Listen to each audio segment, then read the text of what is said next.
904-600-4000. That's 904-600-4000. WOKV Jacksonville. Listen live everywhere you go on ESPN690.com. ESPN 690, a Cox Media Group station. This is Sports Center. I'm Christine Lisi. The Colts will start rookie Sam Ehlinger against the Raiders Sunday if Carson Wentz isn't cleared from COVID-19 protocols in time to play, according to Coach Frank Reich. Reich also said he reached out to retired QB Phillip Rivers, but there's nothing to report at this point. After missing the last 2 games with an injured ankle, Ravens quarterback Lamar Jackson returned to practice on a limited basis. Coach John Harbaugh hopeful Jackson can play Sunday. The Ravens need Jackson in essentially a must-win against the Rams, and they need him to be mobile, notes ESPN's Marcus Spears. You have to be able to be mobile and escape and get yourself out of some discomfort in order to make a play downfield.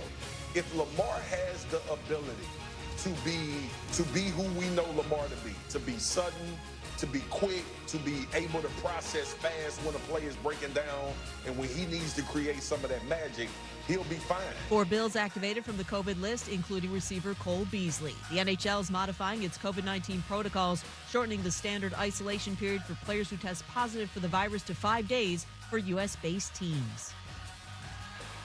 It's Keith from Keyshawn, J. Will, and Max, hoping you're spending as much time with your wonderful family as possible. When the calendar turns to 2022, we'll be right here talking about the NFL playoff picture. Weekday mornings at 6 Eastern on ESPN Radio. Broadcasting live from the ESPN 690 Anajar Levine Studios. This is Action Sports Jax on ESPN 690 with Brent Martineau and Austin Lane. Hey, welcome in. We've moved locations, at least here in the great state of Ohio, and just outside of Columbus now, which means I had to jump on a new Wi-Fi. I'm just able to do it. I'm impressed with my technical skills these days, although it doesn't come easy. And here we are, up and at it, on a Wednesday edition of Action Sports Jax on ESPN 690. By the way, tomorrow live at Strings. I'll be back in town, and we go live from Strings. We'll have Jaguars All Access as well, and a lot to get to on the Jags front as it all continues. Everything continues. National Emoji Day was yesterday. That continues. The backlash for Trent Baalke rolls on. Brent Martineau here, Casey Kurtz in the Action Sports Jax studios, keeping it all together for us. Austin Lane on some slope in Wisconsin, snowboarding, and hopefully staying upright. Yeah, he loves it now. You know, it's crazy about the Austin Lane snowboarding story is it brings me back like this. It was this time 3 years ago, where I looked in my phone contacts and was like, I feel like I'm missing somebody that could be a co-host on this show. Yeah. And I'm like, I've got like a list of 45 people, right?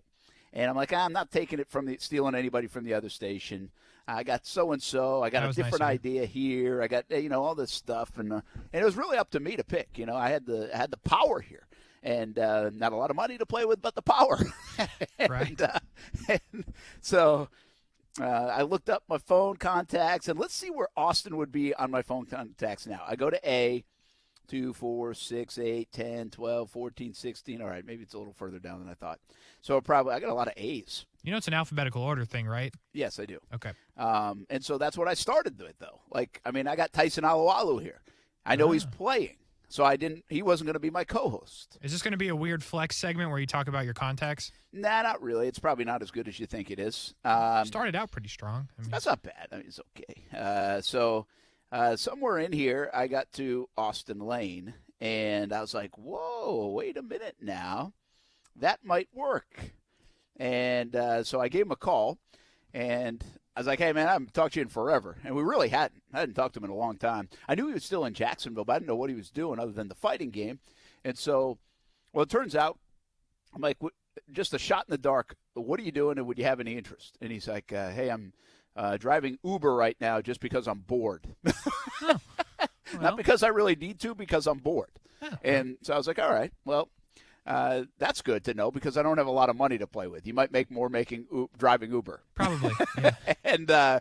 and so then he was up. The moral of the story is he was up in Wisconsin for like a few weeks at the holiday. All right. And he was with the family and Cody's family, his wife, she's from there too. And so they were snowboarding all the time and doing all this stuff. And I was like, hey, if you have any interest in this, let's get together on like 2 days from now. We'll talk about, I'll send you topics 24 hours in advance, and we're going to do like a mock segment. And so I was basically driving down the road back home one day, and Austin's in Wisconsin, and on the phone we did a mock radio segment. And here we are 3 years later. How about now he's still back up in Wisconsin. I'm in Ohio. You're there.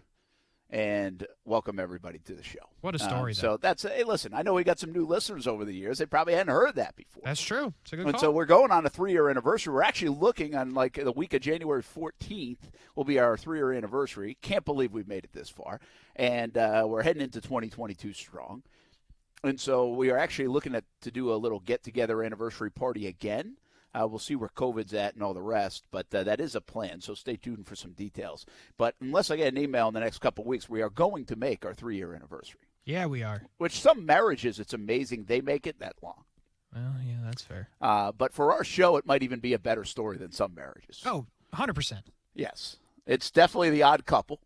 Yeah. And then some. Oh, yeah. We had you in the mix. And before that, it was Coos in the mix. It's been an interesting turn in this chair, I'll tell you what. And you watch the segue of all segues right here, young man, because this is the problem with the Jacksonville Jaguars. You do not want an odd couple situation. All right. You want a situation where you have two people hand in hand, holy matrimony for a long time to come. Yes. All right? Good now, job. Now, you could get Brent and Austin, and it works out, and you get a little lucky. Mm-hmm. And that might happen with Trent Baalke and whoever. Probably not, but. But it probably won't, is the moral of the story. And so, yeah, that's a segue, because Trent Baalke's still a story. The fans are irate. Is Shad Khan going to listen? Is this opening eyes for Shad? Certainly, I've told you for the last 24 hours or so, it's heard inside the walls of the building, and not just what the fans are doing. I don't want to take any credit away from them. It's been an unbelievable movement, but also what was said and written the night we learned that Ian Rappaport said that Trent Baalke was coming back. And so this is something that really raised, some, I think at least got people's attention. I don't know about raised concern and red flags, but now it's impossible not to have the attention. To the point where I genuinely, because I'm just a nice guy, feel bad for Trent Baalke. Like, he didn't throw himself in this situation where now all of a sudden he's like the biggest villain in Jacksonville. I just don't think anybody knows him well enough to know that. Yeah, we hear the stories. We know some of the stories too, but I'm not going to my sole judgment isn't going to be on what people say and do and their experiences. Who knows if those people telling the stories are great folks, Mm-hmm. So I wish that I knew him a little bit better, to have a little more background. But we know the resume. We've already said everything. I said it Monday night on social media. I said it yesterday on social media. I said it yesterday during the show for 3 hours. All you really have to look at here is from a philosophical standpoint, does this make sense? Whether it was Trent Baalke or some guy named Joe in the spot. And over the last 2 years, it doesn't make sense. There's not enough evidence to say I've earned the GM job. And really beyond that, do you want dysfunction in your organization? Because you're most likely going to get it. I give you 2014 Jim Harbaugh. I give you 2015 Tom Sula. I give you 2016 Chip Kelly. I give you 2020 Doug Marrone. I give you 2021 Urban Meyer. Those are the last 5 years of Trent Baalke being a part of an organization in the NFL, hands-on.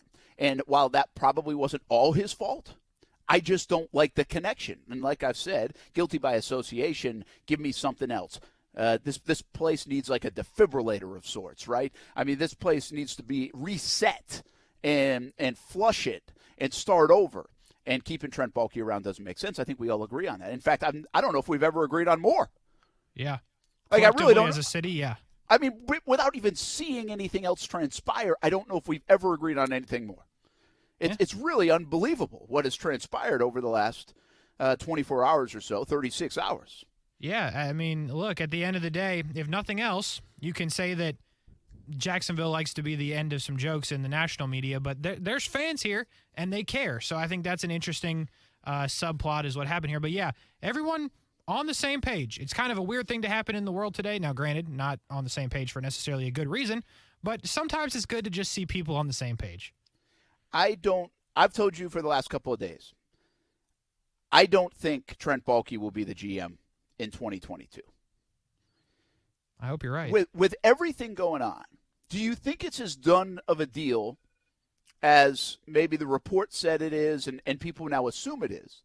Or with this movement of sorts catching the attention even of people down the building and maybe getting back to Shad Khan?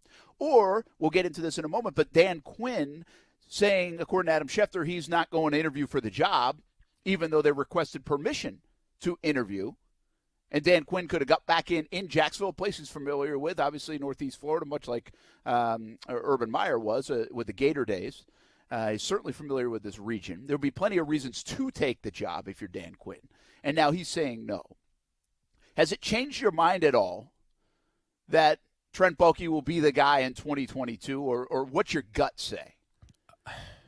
I think Dan Quinn saying no doesn't make me change anything other than you could just look at it as a one-off, because Dan Quinn's been a head coach. Okay, maybe he realizes that he's in a good situation only coaching a really good defense. Who knows? So it's a one-off with there, I think.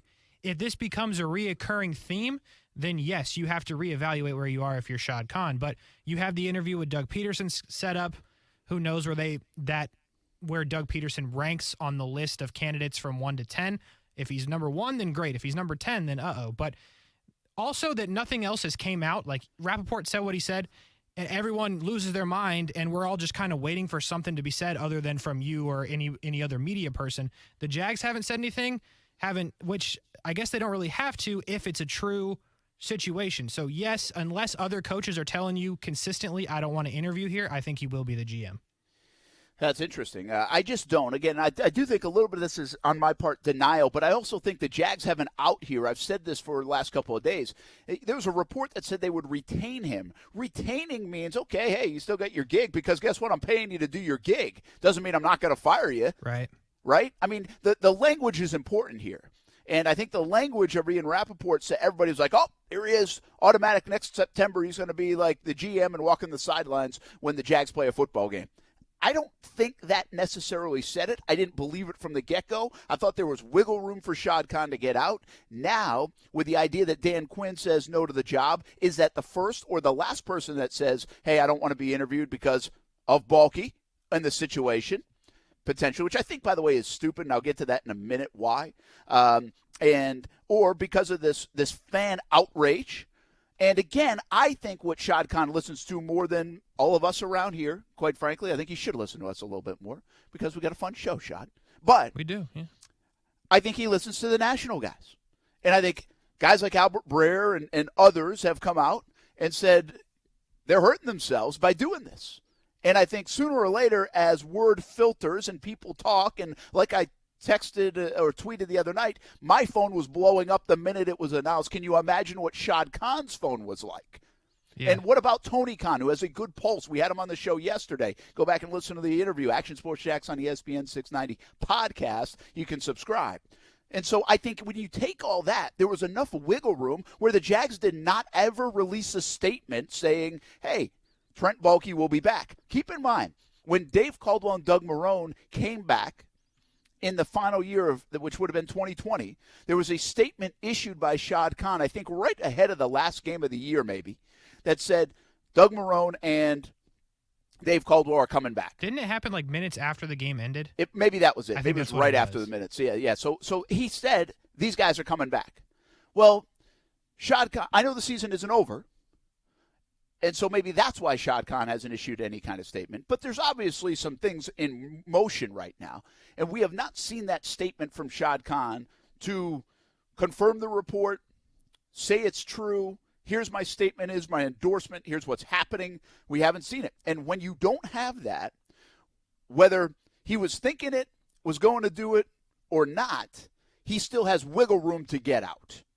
And, again, I'm not a believer that this was a trial balloon situation. I don't think he threw this out there and say, hey, let's see how the Jags fans will react. Let's see how many tickets we'll sell if Baalke's the guy. I just don't believe that's what he does. I don't think so. Now, did he misread how bad this might be consumed by his fan base and consumed by people around the league? Did he make enough phone calls? Has he been swindled, if you will, by whatever Baalke's telling him? Well, absolutely, there's a chance on that. Because why would this even be floated out there? Well, and I don't believe Baalke's floating this out there. I don't understand how that helps him. I mean, by floating it out there. If he floated it out there, I would think Shad Khan would have fired him yesterday once he learned of that, you know? Yeah. I mean, let me ask you this, though. What harm do you find yourself in if you're Shad Khan and you see this happen and you come out and make a statement and just say something pretty generic, but along the lines of, look, we're evaluating everybody, not just Trent Baalke, but we're evaluating everybody through the rest of the season. We'll make decisions at the end of the season. What harm does that do you at this point? I don't think there's anything, any harm in that. I think you could say, hey, Trent's the GM right now. We're going to get through this year, and we continue to evaluate the entire staff and how this season ends and unfolds, how we handle ourselves. There's a lot going on. There's COVID. There's this. There's this. Heck, I think you can even give an endorsement to Bevell, because we'll talk about this. He's got his hands full right now. He walked into a mess. Yeah. But I think you can say that and say, hey, we're going to have a guy who's been around the NFL also sit in, and we want different inputs from different walks of life and different backgrounds of who can be our next coach. Now, we can debate whether that's a smart move. Yeah. But Gus Bradley once had Todd Wash sitting in interviews, and people laughed at that and said, what are we doing here, right? So I think you could. Would it hurt? No. But let's just say this. Shad Khan is not the guy he's not an over-communicator with the fan base. Right. Well, he doesn't issue statements on a weekly basis. We're not talking about Jerry Jones here. And he's not a guy to react to the public wave of emotion. He's just not that guy. Should he? Well, we can debate that. But he doesn't. That's the fact. I mean, he's been here for 10 years, and we know he doesn't do that. Mm-hmm. So I think, to your point, I don't think it would be a bad thing. Now I don't think it would be a good thing, because now I think it would sound like he is pandering to the fan base a little bit. Oh, yeah. Because, so you either had to do that like Monday. Yeah. Or you're not doing it now. And now you just know the truth, and now you can say whatever you want to say, and then at the end of the year or whenever this coaching move is made, then you're going to say everything that happened. And I guess that's why I kind of said what I said earlier with I think he will be the GM, because you had the opportunity, even if you didn't do it right away, okay, a couple hours in, whatever, you made no notice of it. And I get Shad doesn't talk a lot or make statements a lot, and that's a given, but it just seems like at this point, with nothing being said, because besides Jacksonville, I mean, Shad can't even look at it as like, oh, people are talking about the Jags, that's good. Outside of our Twitter feeds, like I'm watching ESPN right now, it's not scrolling on the bottom line. Trent Baalke reported to return. Like the national media, it's not a talking point, if that makes sense. So that's why I think he does come back, because Shad had the opportunity to maybe clear it up. He didn't, which makes me believe he's going to come back. Yeah, and by the way, he might. I don't know if Shad, I don't think, is going to react to people per se. And what I think is what's going to happen here is there might be this feeling at some point, if Trent Baalke is not the guy, that the fan base, and it's okay if you feel this way, I'm not being critical, like, look what we did, right? Look what we did. We got rid of Chris Doyle earlier this year, and we got rid of Trent Baalke. And we're helping make the decisions. Well, I don't know if I fully believe that, if I'm being honest. I think certainly you probably, the fan base is getting people talking inside the building. Absolutely that's happening. Now, will the right people that have a way to communicate with Shad raise some questions about why everybody else is raising questions? And I do believe, again, I'm going to go back to the national media folks and people around the NFL. I mean, again, Shad Khan's phone is going to ring. I mean, Shad Khan, he has allies in the NFL, and he's got a lot of them.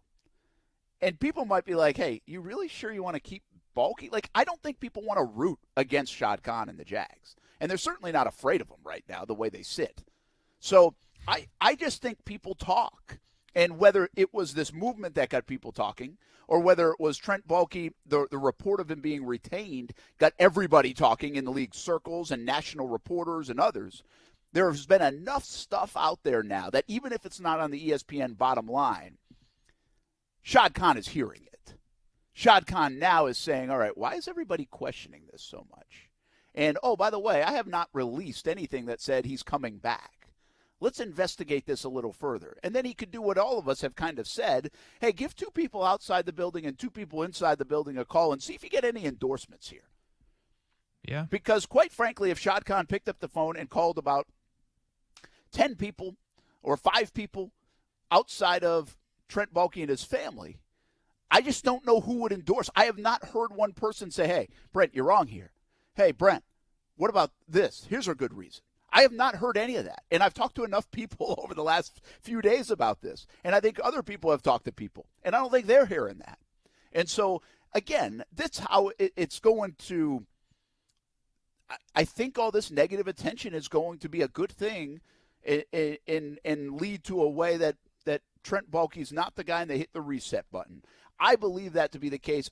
And I will say this, and I'll couch it with, I might be in pure denial here. The Jags have made plenty of bad moves. So I might be in denial. This one just makes no sense on so many levels that I can't believe Shad Khan will be blind to that. And I can't believe the adversaries around him would not speak up and say something. And so I think, heck, I can't imagine Tony Khan hasn't said something to his dad like, hey, you sure you want to do this, right? It's just it's unfathomable that wouldn't happen and this be thought about, if that's even a word. Reconsidered, maybe? Reconsidered. There yeah. You go. So I think I just don't believe it that Trent Baalke is going to be the guy, and I doubt it happens. By the way, this is a big story that Dan Quinn. Like, why wouldn't Dan Quinn want an opportunity to be a head coach again? Why wouldn't he want this opportunity with a franchise quarterback, plenty of money, plenty of draft picks, some decent young players? Yeah. Why? I mean, if it's not the GM situation, then I guess you have to look at what's on the field. And if you don't like what you see, I guess that, because like you said, the draft picks and the money, you have a chance to change a lot of what you see on the field. I guess I would go back to the point of where Jags aren't going to win a Super Bowl anytime soon. He's got the Dallas defense playing really well. They might, but obviously that'll change if he, interviews with, say, Las Vegas or whatnot. But it's surely an interesting quandary that I can't really put my finger on either. Well, and here's the thing. At the very least, take the interview, get a feel for the situation, and put your name out there. Yeah. Like, I don't understand. You don't get chances to be a head coach in the NFL very often. Listen, I always say this. Doug Marrone almost got the New York Jets job. Right. Once he didn't get that job, and he was really close to getting that job, but once he didn't get that job, I didn't think he'd get another job in the NFL. Like, I thought his window had been missed. The whole situation with Buffalo, how it ended. Now, he might have, but I think he got another chance because of Tom Coughlin. Right. Right? And the situation here in Jacksonville. So, if I'm Dan Quinn, I don't know if I'm waiting around. I'm probably taking an interview and putting my name out there and seeing, hey, if I do have a problem with Trent Baalke, I'm going to be like, hey, Shad, anything we can do about that GM job? Right. I mean, like, that's what you have some power if you're a sought-after coach in a hiring process. Right. Do you think this has anything to do with that you can interview him this early? Do you think part of it's Dan Quinn's like, hey, I got a good thing cooking right here. We got a chance to win big. I need to focus on this. Yeah, I guess, but it's a selfish league, man. I mean, it's a selfish game. Are you telling me on a next Tuesday you can't go do an interview with the Jags because you're getting ready for the last? You've already clinched. Look, I'm just trying to come up with ideas here, Brent, other than nobody wants to coach the Jags. Yeah, I'm trying to make it positive. I'm trying to be you. And what I'm trying to do is say, listen, I know the first reaction when I put this out on social media is going to be like, wait, why isn't Dan Quinn interviewing with the Jags? It doesn't make sense to me. Hey, Brent, you're an idiot. It's because of Trent Baalke. I just don't buy that as the only answer. Now, would he accept the job if Baalke's definitely the GM? I believe that. But why wouldn't you interview? Why wouldn't you come and interview and get a spot on the yacht and say, hey, what about the GM job? I don't agree with what we're doing here in the GM job. And if he says, hey, I'm sorry, Baalke's our guy, then you can be like, well, sorry, I'm not then. I mean, you can at least get to the table on that. Yeah. I just refuse. It's an interest. It's a curiosity Maybe Quinn just doesn't want to move around anymore right now. Maybe it's the kids. Maybe it's the family. Maybe it's like, you know what, I'm going to wait for a different opportunity. I want to sit back and I like this role. Certainly could be, but I'm telling you, get a lot of these opportunities. And why not keep your name afloat? The longer you keep your name out there, the more chance you have of getting a job at some point, I think. At least if it's not this year, maybe next year if you're Dan Quinn. And I told you, Dan Quinn, there are people that really vouch for Quinn now that I've talked to over the last few days. Like, they say he is – the players love him. Run through the wall for him. And if you look at the Atlanta record, it's not terrible. Maybe he's got a raise coming his way, Jerry Jones told him about. He might have. And what does that mean for Kellen Moore? We got more to get to. This organization is in a really bad spot. Daryl Bevell is the guy right now that has to lead them through it. And the Dan Quinn turn down of the job interview might not be the only thing that raises a red flag right now. We'll get to more of it. Action Sports Jax on ESPN 690. Rolls on here on a Wednesday when we come back.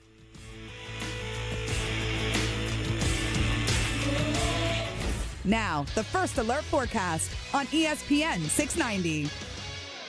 Partly to mostly sunny and warm today. Highs around 80 degrees, dropping into the upper 50s to low 60s tonight. And another near record warm day tomorrow. It'll be partly sunny. Your Thursday high in the low 80s. I'm TV meteorologist Mike Burrish. Join me today beginning at 5 p.m. on CBS 47 and Fox 30 Action News Jax. The Weather Center is brought to you by Beard's Diamonds. Get the guaranteed lowest price at the only locally owned diamond store in the St. John's Town Center. You don't have to visit Buffalo to get fresh, delicious, mouth-watering wings made to order. Just go to the Extreme Wings nearest you. Extreme Wings is where the locals have been going for the freshest, never-frozen, world-famous hot wings since 1999. Dozens of flavors to choose from. Full liquor bar, happy hour specials, state-of-the-art TVs on every wall. After the game, after work, for lunch, for dinner. Make it extreme. Check out their award-winning Pit Road wings. Oh, they're so good. They are grilled to perfection with extremely secret seasoning. Looking for a family-friendly sports restaurant that can accommodate large parties? Well, look no further. You can take the entire team to Extreme Wings after the game, where all kids' meals are just $6.99. Come celebrate the grand opening of Extreme Wings' newest location. That's Roosevelt Boulevard near NAS Jax. Extreme burgers, salads, wraps, and of course, world-famous Extreme Wings. Do what the locals do and make it extreme. Extreme Wings' newest location on Roosevelt Boulevard near NAS Jax, or visit a location near you. Whether you're a rock-solid hard athlete or a hardcore fan, in Little League, a pro, or a weekend warrior, Cora Physical Therapy is here to help you reach your goals. We're happy to announce that Cora is now open in Kingsland, on Boone and Haddock, and we're coming soon to Brunswick. With a total of 17 clinics in the Jacksonville region, there's sure to be one near your home or work. Call or come in today for a free screening. No physician's referral needed. CoraPhysicalTherapy.com, treating everyone right. For survivors of domestic violence in Duval and Baker counties, Hubbard House provides free, confidential emergency shelter and services. Call our 24-hour hotline at 904-354-3114. People with Crohn's are often hiding how they really feel.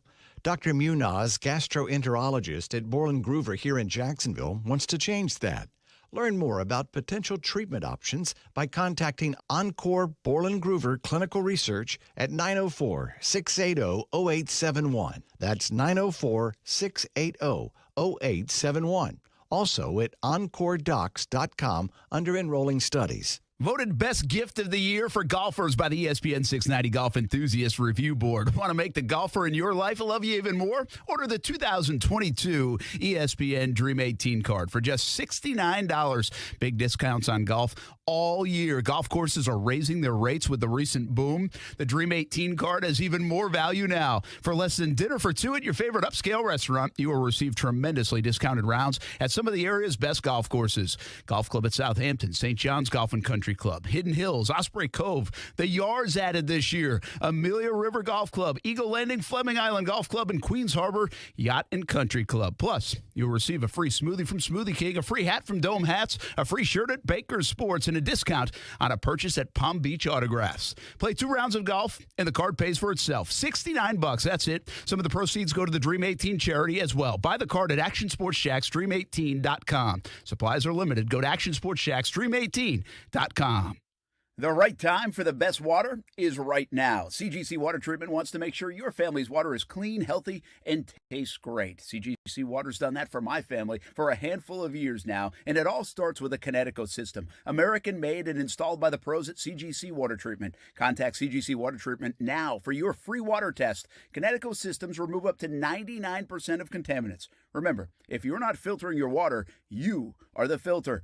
Don't be the filter. Connecticut makes the world's most efficient softeners, twin tank, non-electric systems that use less salt and water during regeneration. Right now, save up to $600 on select system packages. Financing available with approved credit. Just call CGC Water at 904-552-1242 and ask about the Conway Club, the new service program that will save you money on salt, filters, delivery, parts, and labor. Call 904-552-1242 or visit cgcwater.com. Proud partners of the Jacksonville Jaguars and your local independent Connecticut dealer. This holiday season, the law firm of Anajar and Levine wants you to remember the reason for this season. Celebrate the love for your family, friends, and neighbors today, and truly enjoy the day and each other. Happy holidays and Happy New Year from the law firm of Anajar and Levine.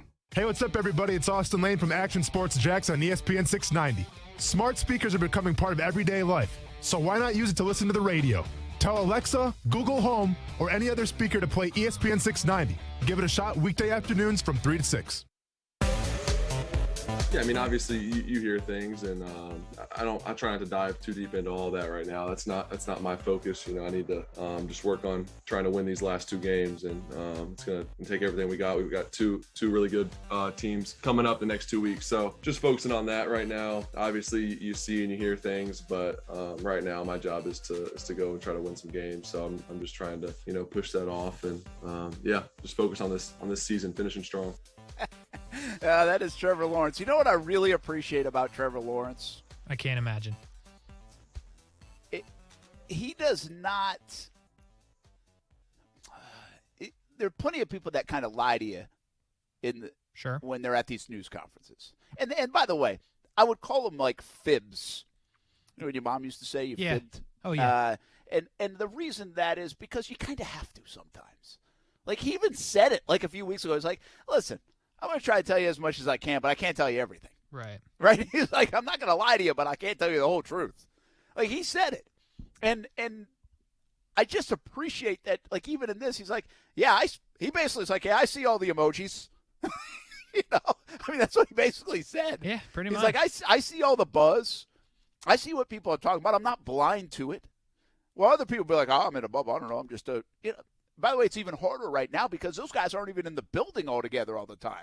So they're actually outside. And what always happens with the players especially is that family members send them stuff.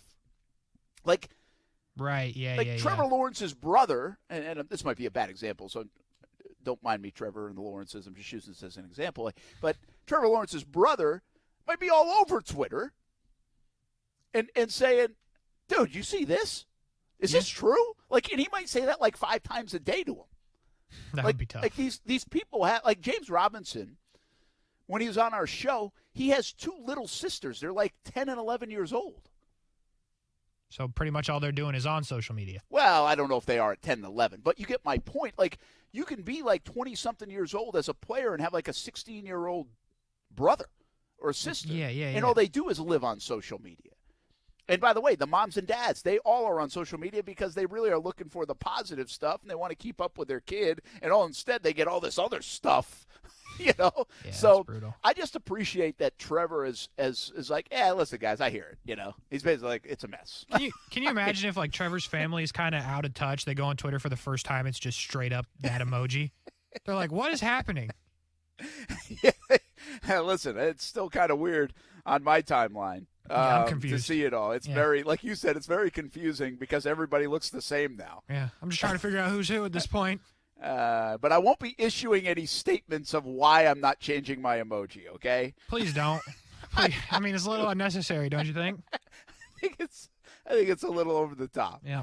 I'm not going to justify. Here's the thing. There's a chance I can be professional or not. All right?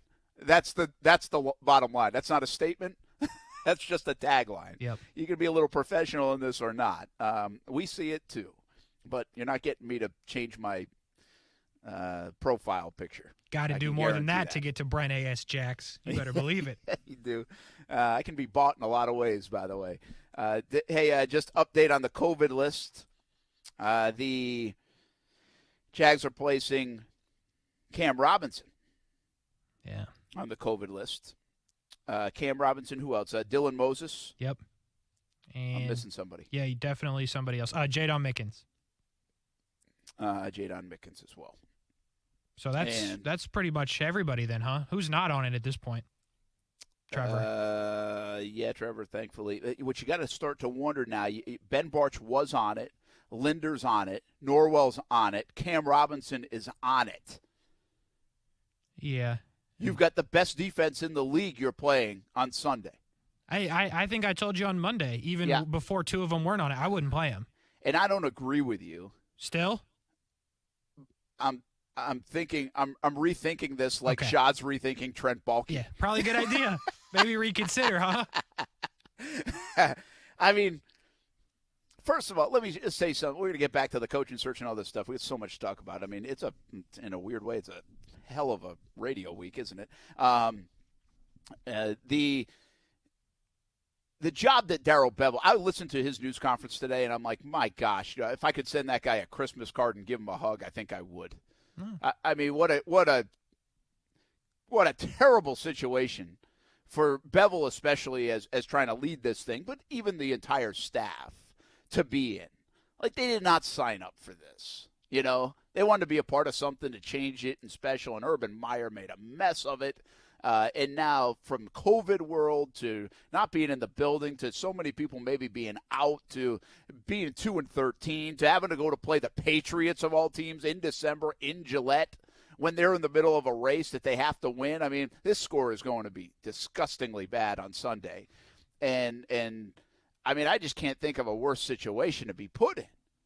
Yeah, it's pretty bad. I mean, to be honest with you, the two coaching vacancies, the Raiders staff has been put in a really bad situation all year, too, for different reasons.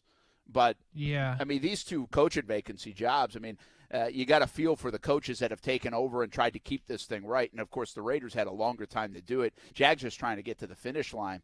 It actually crossed my mind today. Oh, boy. Like, if you could poll the people in the building. Okay. And they're such competitors, they wouldn't probably. But I'm talking like get them on a lie detector test with the poll. All right.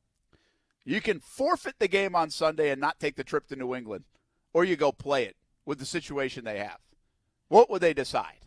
I think I'd be interested to see the results because I know what I would decide, and I think I know where you decide. But sometimes you got to be realistic. Obviously, you're not going to say it, but you got to be realistic sometimes. So the Jags have 4 linemen now on the COVID list. And again, the protocols now are changing. 4 starters. 4 starting offensive linemen. Yeah. I mean, that's a big part of it. I mean, if 3 of them are not starters, then it's a little different. But when your left tackle, your center, what is it, right guard and left guard, so everybody but Jawan Taylor, I guess, that's tough. And you could argue he should be a backup. You said it, not me, but we'll continue. And by the way, they also are on running back number 4. Oh, that's right. I forgot about that part of it. Yeah, that's a good point. And they're on wide receivers number because you lost Chark, still LaVisca's out, so they're on wide receivers 4 and 5, and Marvin. Yeah, I mean, I do wonder if you start to think about Trevor a little bit here. I mean, what's there to gain to be playing Trevor Lawrence behind an offensive? Now, again, a lot can change by now till Sunday, but is there anything to be gained playing Trevor Lawrence behind an offensive line that might not have Cam Robinson, Ben Barch, Brandon Linder, and Andrew Norwell? And listen, you feel okay with Walker Little going out there, and okay, whatever on Jawan Taylor. And I actually think Will Richardson, you get Tyler Shatley. Okay, I'm talking myself into it a little bit. Of course seriously, I am. I think you have guys that have played there. So maybe it's not as drastic as I'm saying, but you also don't have James Robinson, don't have Travis Etienne, which you haven't all year, I get. And you also don't have Carlos Hyde. And so now you're on Dare Agumbawale, and you're on Cottrell. Yep. And you're on Rock Armstead, if he can play, and you're on the other guy they picked up from Key West, Oh, right. Yeah. Sergeant. And I thought Bevell brought up a really good point. Like, people don't understand this sometimes, and they don't factor it in. Everybody's like running back stats, fantasy football, I get it. But the most important thing a running back can do, especially from a quarterback standpoint, is pass protection. Yeah. And knowing pass protection is not an easy thing to just, boom, go out there and do if you don't know the playbook. And knowing and being good at pass protection isn't easy to do anyway, even if you do know the playbook. Like, James Robinson was pretty good at pass protection. I always thought that was the most underrated part of Maurice Jones-Drew in his career, is that he knew pass protection, and he was awesome at it. Like, very good. And nobody ever – like, what he did without the ball was very impressive. And so, to me, you wonder, like, all right, are we going to throw this kid out there with 2 games to go? And, I mean, I think they will. And I still probably side as a competitor. I'd say, yeah. But you are risking some things here now. Like, listen, if he gets banged up, it's the end of the year. I guess you got the entire offseason. But now you could set back your offseason a little bit. If he suffers a serious injury, now you're really like, should we have done that? That could happen in any football game. So you can't play scared, but you can play smart. I don't know. I just – listen, the bottom line, Trevor Lawrence going on the COVID list wouldn't be the worst thing in the world, I guess, for him in this game. Yeah, I mean, as long as he stays healthy, for sure. But the way I'm looking at it is Matt Judon sacks people when the regular offensive line is out there. He's got 12.5 of them. I don't need to see him against a rookie left tackle. You know what I'm saying? Their defense is number 1 in the league for a reason. They are absolutely disgusting, again, in a good term, on defense. I don't need to take the risk because the only thing I have in my mind right now is Joe Burrow last year. Yeah. And I don't need to see it. At this point in the season, you have absolutely nothing to gain. Yeah, I don't – listen, Judon might not play either, depending on the COVID protocols. You know, what was Josh Allen mad about in the protocol stuff? Do you think it was just because Carson Wentz is kind of getting off the hook here? Yeah, I just think – like, they changed the rules because of Carson Wentz, it looks like. Yeah, and I could see why if you're a guy like Josh Allen who obviously is on the COVID list. And I think it's just at a certain point the players are fed up with you said it was going to be a certain way and then go to the games. Baker Mayfield complains, the Browns complain, they get games moved. That wasn't supposed to happen. Whatever. Now you go to another situation where we knew the rules. Josh Allen is partaking in the rules 10 days, whatever. And then Carson Wentz gets it. It's like, oh, we can't let them play without a quarterback. And now the rules are different. So I think from Josh Allen, and the way that I'm interpreting his tweet, obviously I haven't talked to him, but I'm looking at it as he's like, because he tagged the NFL. So he's like, NFL, what are you doing? You're changing the rules for these guys, but not for others. And it's not fair at the end of the day. Okay, take Josh Allen out of it and these other guys. Do you think it was the right thing by the NFL, though, to say, hey, we're going to go with the CDC here instead of having such a harsh penalty, and we need the integrity of our game is at stake? Like, did you see what they rolled out there on Monday Night Football with the Saints and Dolphins? Like, yeah. Do you want that with games on the line, with playoffs on the line? I mean, probably not, to your point, but, I mean, if it's the right thing to do safety-wise, then I guess you have to look at it, but I just think the way that it's been handled in general, you made the Saints play without a coach, but when other teams had coach test positive, you postpone games. So I just think as a player, you get fed up with some teams have it differently than others. That's just the point of the story. Some teams have had it differently, and I can imagine wishing that it was an overall even playing field like you thought it was going to be when you signed up for the season. Yeah, I hear you. And listen, I don't know if I side with the NFL. The product on the field's important. Integrity is important. Rules are important. And also, this thing is as fluid as it's ever been. And it's for a year and a half, it's been fluid when it comes to COVID and what you can do, should do. It's all up for debate and criticism. But I think it's such a new arena for the NFL. It wasn't this bad last year. And so I think they're just trying to figure it out and do the best they can. And well, that might ruffle some feathers of some players. But let's be honest. Josh Allen is like a tree falling in the woods right now. Like, He ain't getting headlines because he's saying, what the hell, NFL, right? Yeah. I mean, the bottom line is Carson Wentz being out, well, that's a tree falling in the middle of the road. Yeah, no, that's fair.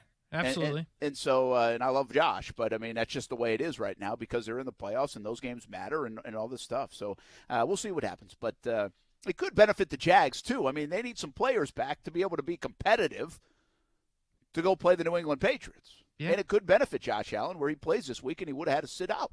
Yeah, that's fair. By the way, if you're just jumping in on YouTube, I see a comment. Trevor does not have COVID. No, he's not on the list. He was not added to the list. We were just kind of speculating on what they should do, if they should play Trevor or not. But Trevor is healthy, if you're just jumping in. Yeah, he's healthy, but the question is so many others are not, and their offensive linemen are all on the COVID list. Now, could they come back? We'll see. Are you comfortable enough with the backups if you don't have your starting offensive line, like 4 out of 5 of them, that you would play Trevor Lawrence? Really, that's what we're asking. I still say I think I am. I would. I'm barely comfortable with the starters, so I say no.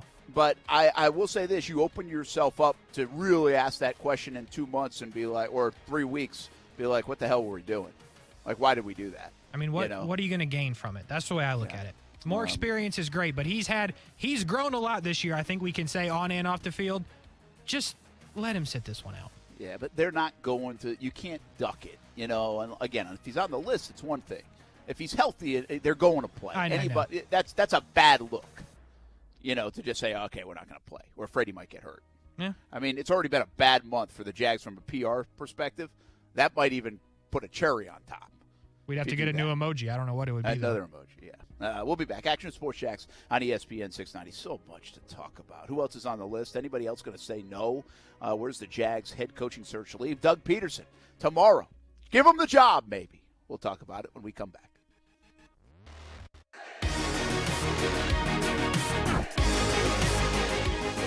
What's up? It's Casey of Action Sports Jax, and I have more brand new local coverage to tell you about. Every Monday and Thursday after Action Sports Jax on ESPN 690 from 3 to 6, we're giving you more of what you want, more Action Sports Jax. From 6 to 6:30, myself, Casey Kurtz, and Brian Middleton will bring you Action Sports Jax Overtime. There's a lot of topics in sports, and sometimes we can't hit them all from 3 to 6. We'll hit them all on OT. So join us 6 to 6:30 every Monday and Thursday night right here on ESPN 690. Finding great candidates to hire can be like, well, trying to find a needle in a haystack. Sure, you can post your job to some job board, but then all you can do is hope the right person comes along, which is why you should try ZipRecruiter for free at ZipRecruiter.com/free. ZipRecruiter doesn't depend on candidates finding you. Its powerful technology identifies people with the right experience and actively invites them to apply to your job. You get qualified candidates fast. So while other companies might deliver a lot of hay, ZipRecruiter finds you what you're looking for. The needle in the haystack. 4 out of 5 employers who post a job on ZipRecruiter get a quality candidate through the site within the first day. ZipRecruiter, the smartest way to hire. And right now, you can try ZipRecruiter for free. That's right, free. Just go to this exclusive web address, ZipRecruiter.com/free. That's ZipRecruiter.com/free. ZipRecruiter.com/free. If you're like me, you come home from work and walk through a messy garage hurdling shoes and bats and bikes. Well, get the easy garage solution that I got. It's called Easy Garage Solutions. One-of-a-kind monkey bar technology that will last a lifetime. Hang the bikes and the lawn equipment. Easy Garage Solutions. Shelving and overhead storage for boxes and bins. Easy Garage Solutions. Cabinets and flooring available too. Easy Garage Solutions. Find them at easygaragesolutions.com. Easy Garage Solutions. It's that easy. Know what time it is? It's time to get moving. Cora Physical Therapy has opened a new state-of-the-art clinic in Kingsland on Boone and Haddock, and will be opening another one soon in Brunswick. With Cora, you have access to licensed, passionate clinicians, only the most innovative equipment, and life-changing therapies. Cora is all about treating everyone right now. It's your move. Visit CoraPhysicalTherapy.com for a free screening. No physician's referral required. Same-day appointments available. Nights of Lights dazzles with more than 3 million lights in the historic district of St. Augustine. Now imagine doubling those lights as they reflect off the water during your tour with Redboat Tours. Avoid downtown crowds by boarding at Beach's Restaurant Marina at 250 Volano Road. Then sit back and let Captain Tony and Miss Jennifer take you on a tour you'll never forget. Don't settle for imposters. Make no mistake, Redboat Tours is St. Augustine's only USA Today Reader's Choice Best Boat Tour 3 years running. Book your Nights of Lights tours now at redboattours.com. Voted best gift of the year for golfers by the ESPN 690 Golf Enthusiast Review Board. Want to make the golfer in your life love you even more? Order the 2022 ESPN Dream 18 card for just $69. Big discounts on golf all year. Golf courses are raising their rates with the recent boom. The Dream 18 card has even more value now. For less than dinner for two at your favorite upscale restaurant, you will receive tremendously discounted rounds at some of the area's best golf courses. Golf Club at Southampton, St. John's Golf and Country Club, Hidden Hills, Osprey Cove, the Yards added this year, Amelia River Golf Club, Eagle Landing, Fleming Island Golf Club, and Queens Harbor Yacht and Country Club. Plus, you'll receive a free smoothie from Smoothie King, a free hat from Dome Hats, a free shirt at Baker's Sports, and a discount on a purchase at Palm Beach Autographs. Play 2 rounds of golf, and the card pays for itself. $69, that's it. Some of the proceeds go to the Dream 18 charity as well. Buy the card at Action Sports Jax, Dream18.com. Supplies are limited. Go to Action Sports Jax, Dream18.com.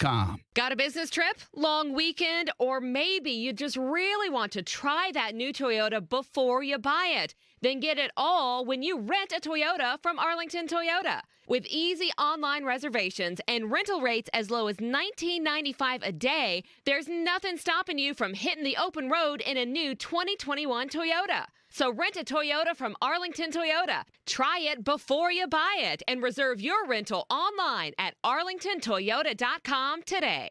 All right, listen up, people. Sean Avery here. If you enjoy alcohol, chances are at some point you've been hungover, torn up, in the Hurt Locker. Well, here's a little secret. Goody's Hangover Powder relieves pain fast, helps wake you up, and it tastes good. I'm not kidding around. You got a case of ginfluenza, bourbonitis? No problem. Get Goody's Hangover Powder. Real medicine for real hangovers. Goody's Hangover, aspirin and caffeine in powder form. Place on tongue and take with water. Hangover responsibly. Find it at Walmart. Listen to ESPN 690 anytime, anywhere, on any device. Whether you're at home or on the go, get the latest on the Jags, FSU, the Jumbo Shrimp, and Action Sports Jax on Odyssey.com. That's AUDACY.com or on ESPN690.com. Yeah, trying to do the best we can. I'm really kind of taking the day to day. You know, I mean, virtual is not the greatest thing, as you guys know. You know, it's a totally different atmosphere, and particularly for a learning atmosphere. But right now, I think that's the best interest of the team. Yes. That's because the Jags have gone virtual. That's Daryl Bevell, the interim coach, and I think this guy and the staff, by the way, a lot of good people on that staff, and some we know, others we don't know that as well because of this world that we're living in. But, gosh, it's just been so hard here in Jacksonville. It's so hard and very dysfunctional. We're going to get into it coming up at 4 o'clock hour. Like what, you got Dan Quinn says he doesn't want to come and interview, and it could be for a myriad of reasons, but it's still not a great look. And then you have a guy like Divina Zigbo is willing to pass up a game check to play for the Jags to stay on the practice squad with the Patriots. I mean, you know how much money that is? A good amount. That's significant money. That's tape. That's like your future. That does not say a lot about the offensive staff of the Jaguars. Like, it says maybe a lot about what's going on in New England. I understand that, but gosh. He feels like he's getting better, Brent. Yeah, getting better by not playing or get better by playing. You know, I mean, who would pass that up? Maybe he just doesn't feel like taking a flight. I don't know. But it's there's a lot going on there. We're going to talk more about it, what the coaching search, where it leads. Baalke continues to be a hot topic. And by the way, you're always welcome to jump in on the show, 904-362-9901. You don't have to be afraid of Austin this week. He's not here. Just be afraid of me and Casey. And I mean, there's nothing to be afraid of. So give us a buzz, 904-362-9901. Steven's never afraid to call the show. Here he is, Action Sports Jax on ESPN 690. Hope you had a good Christmas, man. Happy New Year to you. What's up? Hey, how you doing today? And, of course, I'm not scared of you. Anyways, my main thing was with the whole Trent Baalke situation. I think I agree with you. I don't think he's going to be retained for next year. I think they're just – if you look around the league right now, everybody's being put on IR or things of that nature. COVID's hitting us. You still need a GM to, like, we just signed a tight end from the Bills practice squad. We just signed a linebacker, a DN, and a running back off practice squad. We still technically need a GM right now. I want the fans to at least calm down a little bit. Nobody said he's retained for next year. So, I mean, the clown face thing is kind of creeping me out a little bit on Twitter. So I just want everybody to wait until you actually get verification from Jaguars saying Trent Baalke. Then we can start, pitchfork and torches and everything like that. Yeah, okay. I appreciate it, Stephen. Thanks. I will say this. The reaction of the fan base is, I believe what is being said and done here in town this week is actually pretty, could be impactful. I think we've talked about that. I don't think it's the overriding thing. Again, I might be in denial. I don't believe Baalke's going to be the guy for a myriad of reasons. I don't think it's because of the emojis, but I think it's partly because of the backlash. And that wasn't just fans. That was media. That was national media. And I think that will be people that you're not even knowing have had backlash into Shad and important people in the organization's ears and saying, wait a minute now, is this the right way to do this? And you know where I come from? It's more philosophical than anything it has to do with about Baalke, even though I think we could debate whether Baalke should be the guy just on his merit alone.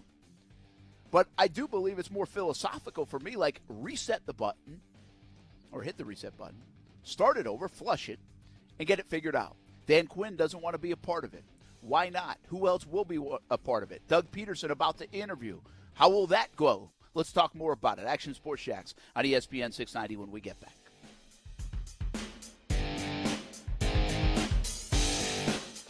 Injuries on the job can cause you to lose control. I'm Glenn Levine from the law offices of Anajar Levine. Money is not coming in and your medical bills are piling up. Our legal team is here to help. We can help you file all your workers' compensation claims to make sure you get the proper benefits you're entitled to. If you've been injured on the job, call the law offices of Anajar Levine at 904-600-4000. That's 904-600-4000 for a free consultation and take back control of your life. Office in Jacksonville. You don't have to visit Buffalo to get fresh, delicious, mouth-watering wings made to order. Just go to the Extreme Wings nearest you. Extreme Wings is where the locals have been going for the freshest, never-frozen, world-famous hot wings since 1999. Dozens of flavors to choose from. Full liquor bar, happy hour specials, state-of-the-art TVs on every wall. After the game, after work, for lunch, for dinner. Make it extreme. Check out their award-winning Pit Road wings. Oh, they're so good. They are grilled to perfection with extremely secret seasoning. Looking for a family-friendly sports restaurant that can accommodate large parties?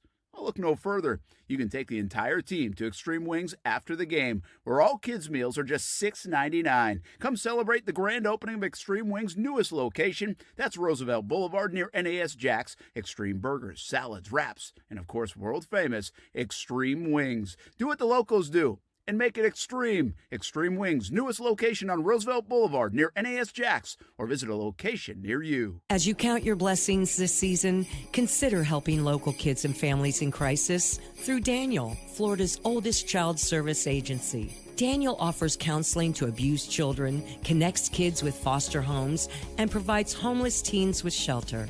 You can affect positive change, too, by donating to Daniel. Thanks to the Jesse Ball DuPont Fund, online donations made before December 31st will be doubled. Please donate today at danielkids.org.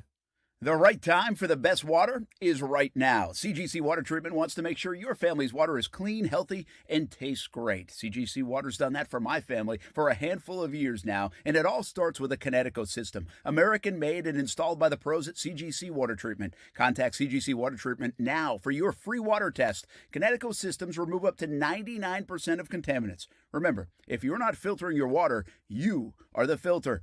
Don't be the filter. Kinetico makes the world's most efficient softeners, twin-tank, non-electric systems that use less salt and water during regeneration. Right now, save up to $600 on select system packages. Financing available with approved credit. Just call CGC Water at 904-552-1242 and ask about the Conway Club, the new service program that will save you money on salt, filters, delivery, parts, and labor. Call 904-552-1242 or visit cgcwater.com. Proud partners of the Jacksonville Jaguars and your local independent, Connecticut dealer. This is Greg McGarity, President and CEO of Gator Bowl Sports. For the past 76 years, Northeast Florida has been host to the Tax Slayer Gator Bowl and events. When televisions tune into Jacksonville for kickoff, we want to be sure we showcase that Jacksonville supports college football. From buying a ticket to the game, making a donation to send local deserving children to the game, or volunteering, I would ask that you consider supporting this great local tradition. To learn more, visit TaxSlayerGatorBowl.com. Broadcasting live from the ESPN 690 Anajar and Levine studios. Anajar and Levine Accident Attorneys. Call 904-600-4000. That's 904-600-4000. ESPN 690. Jacksonville's home for ESPN Radio. WOKV Jacksonville. Listen live everywhere you go on ESPN690.com. ESPN 690, a Cox Media Group station. This is Sports Center.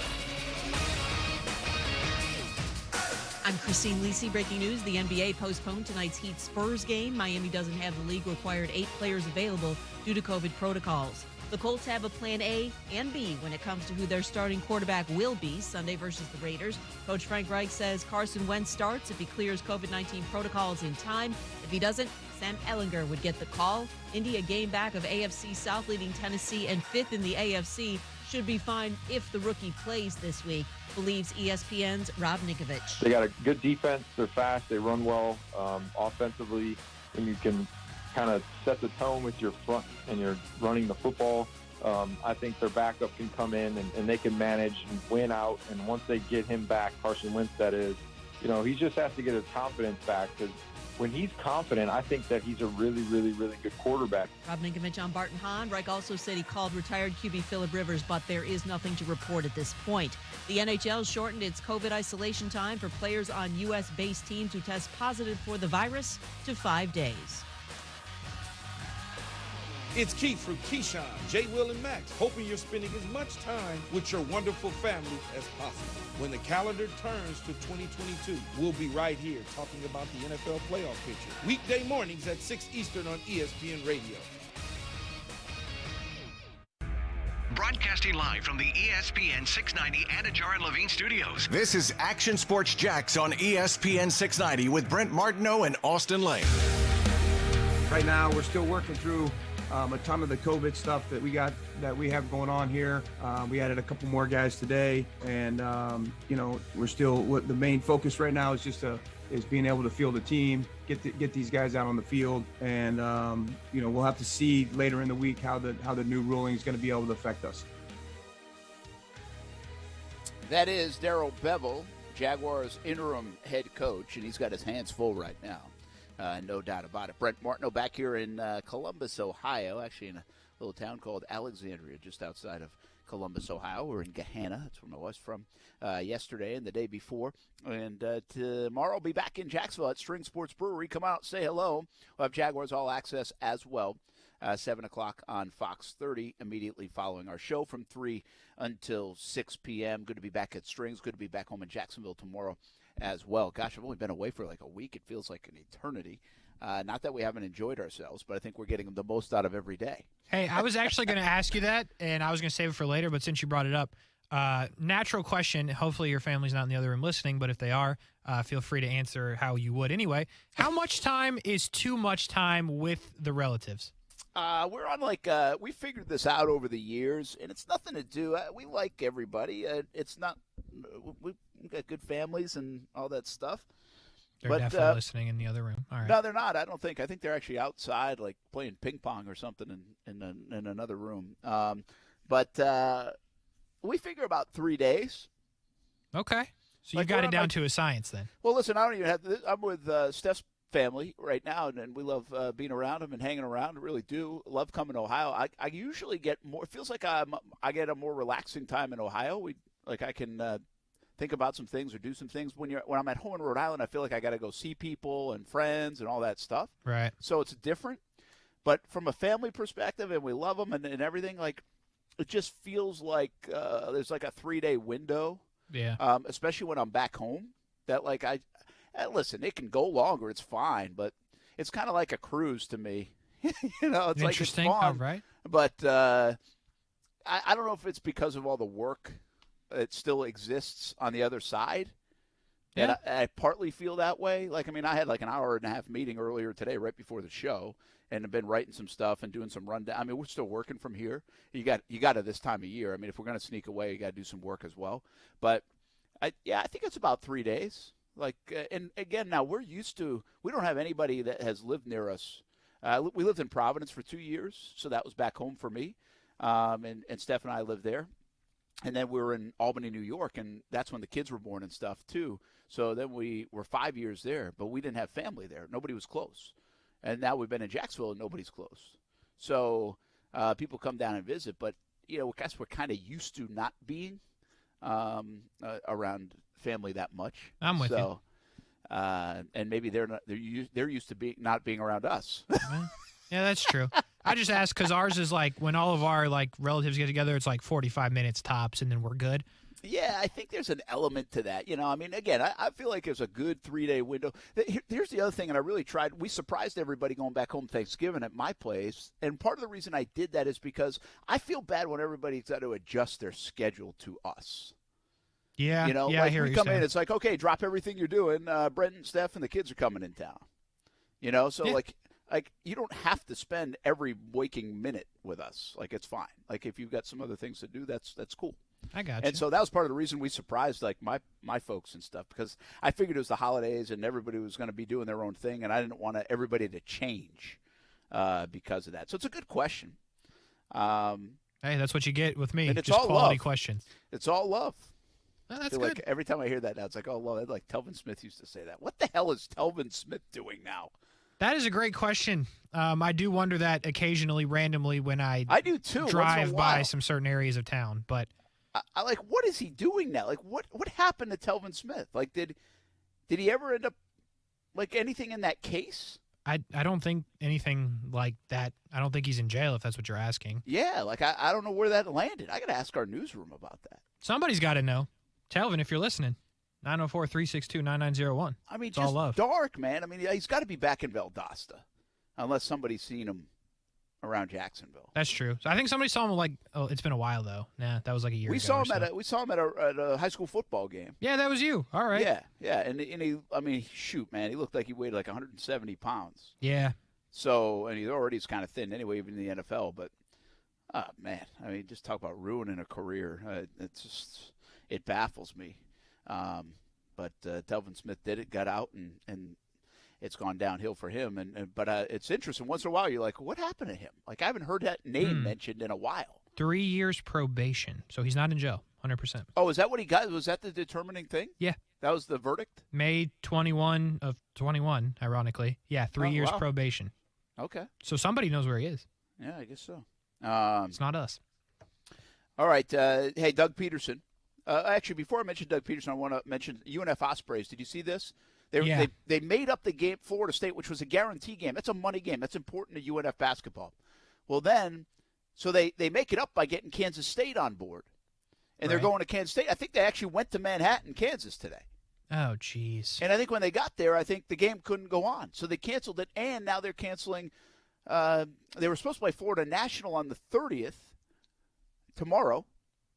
And then I think they were going to play somebody else this weekend. Now I can't even remember who. And that game's been postponed. So they had 2 games. They canceled them. They tried to make them up. They found opponents, and now those are being canceled.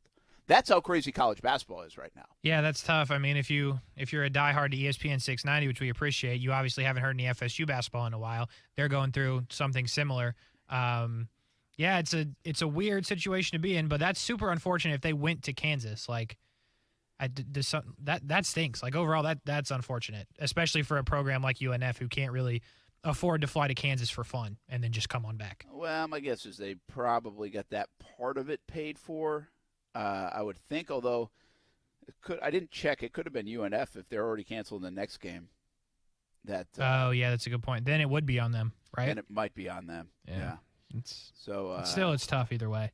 I thought, maybe they deleted the tweet because I swear I saw them landing in, I think they were supposed to play today, UNF. But you can check out UNFOspreys.com. That's what I'm doing right now, actually, for all the information. Their game was scheduled for this evening, and they were in Manhattan, Kansas. It got canceled. They were going to play Kaiser next on Friday. That is being canceled. So head into the new year with less basketball. The basketball season all over the place has been it's just going to be a lot of teams that are pretty rusty from a game situation standpoint going into conference play. And that's the way it's going to start out in NCAA college basketball. Check out the men's and women's schedule, UNFOspreys.com. You can get tickets at UNFOspreys.com as well, and news and schedules and results of all the other sports going on campus, University of North Florida Ospreys. All right, Doug Pederson tomorrow set to interview according to reports. How high on the list is Doug Pederson? How high on your list is Doug Pederson? On my list, 1 or 2. On the Jags list, obviously, there's no telling. But, yeah, I think if obviously you want to do your due diligence and interview everybody that you want to interview, but it seems like if he blows you away, look, give him the job. That's how I see it. But, I'm not making the hire. I wish I was, but I'm not. But, yeah, I think Doug Pederson, he got the best out of an Eagles team that if you look at the roster that won the Super Bowl, were they the most talented? No, absolutely not. Nick Foles, he won a Super Bowl with Nick Foles. Again, quality quarterback, but at the same time, it's still Nick Foles. So, yeah, I think if he blows you away, hire him on the spot, Shad. Go ahead. Make everybody delete the emoji. I think he's high on the list. I think he should be 1 or 2 on their list. Just think about this, okay?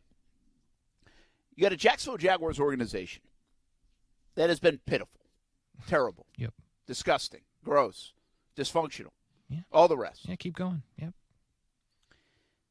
And out on the beach and on the golf course in Jupiter, Florida, a few hours away, you've got a coach that's in his early 50s that made Carson Wentz an MVP candidate or helped, and Nick Foles play the best football of his life that it's made him a legend in the harsh sports town of Philly. He's got a statue. They both do. And he's got a Super Bowl ring. To go find a coach that has a Super Bowl ring that's not coaching, you have to either go get Bill Parcells, who's too old to coach, or you have to lure Tony Dungy out of the booth. Right. Like, who else is floating around there? Mike Holmgren? Bill Cowher. Bill Cowher? And that's all. Well, John Gruden, but that's obviously not going to happen. Yes. So all those guys, either for circumstantial reasons, age, or they don't want to do it, you're not going to get them. Right. But you've got a guy in Pederson who said, yeah, I can't wait to go interview there. Yeah, that Jacksonville job looks like it could be pretty good. He's got a Super Bowl ring. He got the best out of Carson Wentz. He got the best out of Nick Foles. There's plenty of to like. Listen, we can also say what's not to like, what concerns you. Well, yeah, I think his run-ins with the front office, yeah, that should concern you a little bit. There's already been dysfunction in Jacksonville. Could there be more dysfunction on the horizon? Well, you might be creating that mess on your own if you keep Trent Baalke anyway. Yeah. But maybe Pederson says something like, hey, I don't want Baalke around, and I'm going to pick my own guy. And maybe that's the way they go. But why do we always focus on the bad part? Like, people are throwing out, like, his numbers against, I think I saw one without Frank Reich. It's like 22 and 25. Hello, people. We take 22 and 25 right now around here. Yeah, we're not greedy. 22 and 25 sounds awfully nice, to be honest with you. You know how many opens I'd have to make? 22. Yeah, 22 opens, that would be good. Listen, you're not going to get this perfect coach that's never going to lose. This isn't college football. They just tried that with the guy in college football. It didn't work. So, can we chill out on the standards a little bit? Yeah. It's hard to win in the NFL. Being around 500 over a decent period of time is actually a pretty good record in the NFL. You know what's not a good record in the NFL? The Jags record in the NFL. Yeah. So why are we so, stop with all that stuff? I just told you, and there might be other ones out there, but there are 6 coaches that you could name that would be, actually not even 6. You could name 4 coaches that would be reasonable fits to be a coach in the NFL still that have Super Bowl rings that don't currently have jobs, and like 3 of them wouldn't want it. They don't want it because they don't want to get back in. Yeah. There's one guy that wants to get back in. Like, that's, I don't know, man, that's pretty damn good stuff. Like, that's a resume that I'm bringing to the table. That's pretty good. Yeah, it's. I'm starting my conversation with, hey, Shad, heck of a yacht, man. But I got this. I'm wearing my Super Bowl ring with the Philadelphia Eagles, and Shad, I'm one of and again, I haven't done this like full research, so there's probably others out there. But let's just say I'm about like a handful of guys. Like there's Holmgren, and there's John Gruden. Well, you're not touching him. And there's Bill Parcells. Well, he's like super old. And there's Coughlin. And Coughlin. Oh yeah, that's right. He's down there. You tried that. There's we didn't list him, by the way. There's also Cower. Well, he loves the TV gig, and Tony he already Dungy. sold his houses in Ponte Vedra. And there's Tony Dungy, and, well, I mean, it'd be great if he could come along, but it doesn't seem like he wants to. He already said he's not getting back into coaching. He appreciates all the people saying so. Shad, those are all that have this Super Bowl ring that I'm wearing right here that have even, that are out there on the street. Hey, Jim Caldwell's a hell of a guy. He's a good football coach. Doesn't have one of these. It's a good pitch, Brent. I'm Todd in. Bowles doesn't have one of these. Hey, by the way, remember that guy Nick Foles that you brought down and paid $50 million to? I got him to win a Super Bowl. I'm the reason you paid him. You had to trade him. Yeah. Like, this interview should be pretty simple for Doug Pederson. Should be a quick one. Yeah, absolutely. And I'm not saying he's the top guy on my list. I have some curiosities, and I'd love to sit in there and see, okay, what's your vision? What did you learn about the dysfunction? We have to, hey, Doug, if I'm shot, we got to get the dysfunction out of here, man. We got to clean this up. This has been a decade-long kind of thing, even before my time here, if I'm shot. Like, how do you clean that up? Like, we don't want that. We want to win. We want to win. We want to do it the right way. We want good people. We have a good quarterback. He's a good young man. He's a good player, something to build around. We have money. We're willing to spend it. We're going to have a new stadium down the road. But we want this to, as we someday have that stadium, we want to still be winning. We want to talk about Doug Pederson 8 years of winning and hopefully a Super Bowl in that time. But definitely, knocking on the door of the playoffs every year. We don't want 3 years from now, hey, he's pointing fingers at him, and he's pointing fingers at him, and we're trading this guy because we can't cultivate anything in here. Is Doug Pederson that guy to help you do that? I think that's the one red flag I have about him. Yeah, I mean, that's fair. But, look, the Super Bowl ring speaks for itself. And when you think about that Eagles team, at least in my opinion, the first thing I thought of was defense, and that's probably fair. They were pretty good. However, when you dive into it, they scored the third most points in the National Football League that year. Obviously, they won the Super Bowl. But when you look at the roster, Nelson Aguilar, Alshon Jeffrey, Trey Burton, Jay Ajayi, LeGarrette Blount, who I love, but Corey Clement, Zach Ertz. Zach Ertz is very talented. But when you look at those other guys, do you look at any of them and think, wow, no wonder they won the Super Bowl. They had a go-to guy in Alshon Jeffrey. Well, that wasn't the case. They had an unstoppable running game. That really wasn't the case either. At the end of the day, he got the best out of those guys. And what you have right now in Jacksonville is those guys and Trevor Lawrence. You had a quarterback in Carson Wentz, Nick Foles, as it was.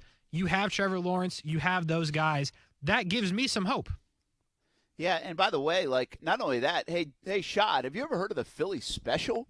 You see it, everywhere now in the NFL. We, created that play. You know, I knew you'd be interested because of the trick play scenario. You're always advocating for a trick play. How many trick plays do you think we'll get with Doug Pederson?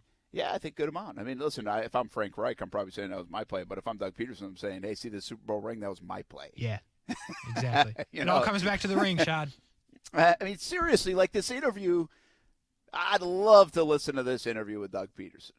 And, again, I believe people really do learn a lot on their second go-around. They really do. I think Gus Bradley be a way better coach this time around than he was in Jacksonville. Really do. I think Tom Coughlin was. I think Bill Belichick was. I think Bill who else? Give me another one. I think Second time around? Yeah. Andy Reid. Andy Reid, you're right. Andy Reid was pretty good in the first time, too. But, yeah, I think these guys, I think where Ron Rivera is right now in Washington.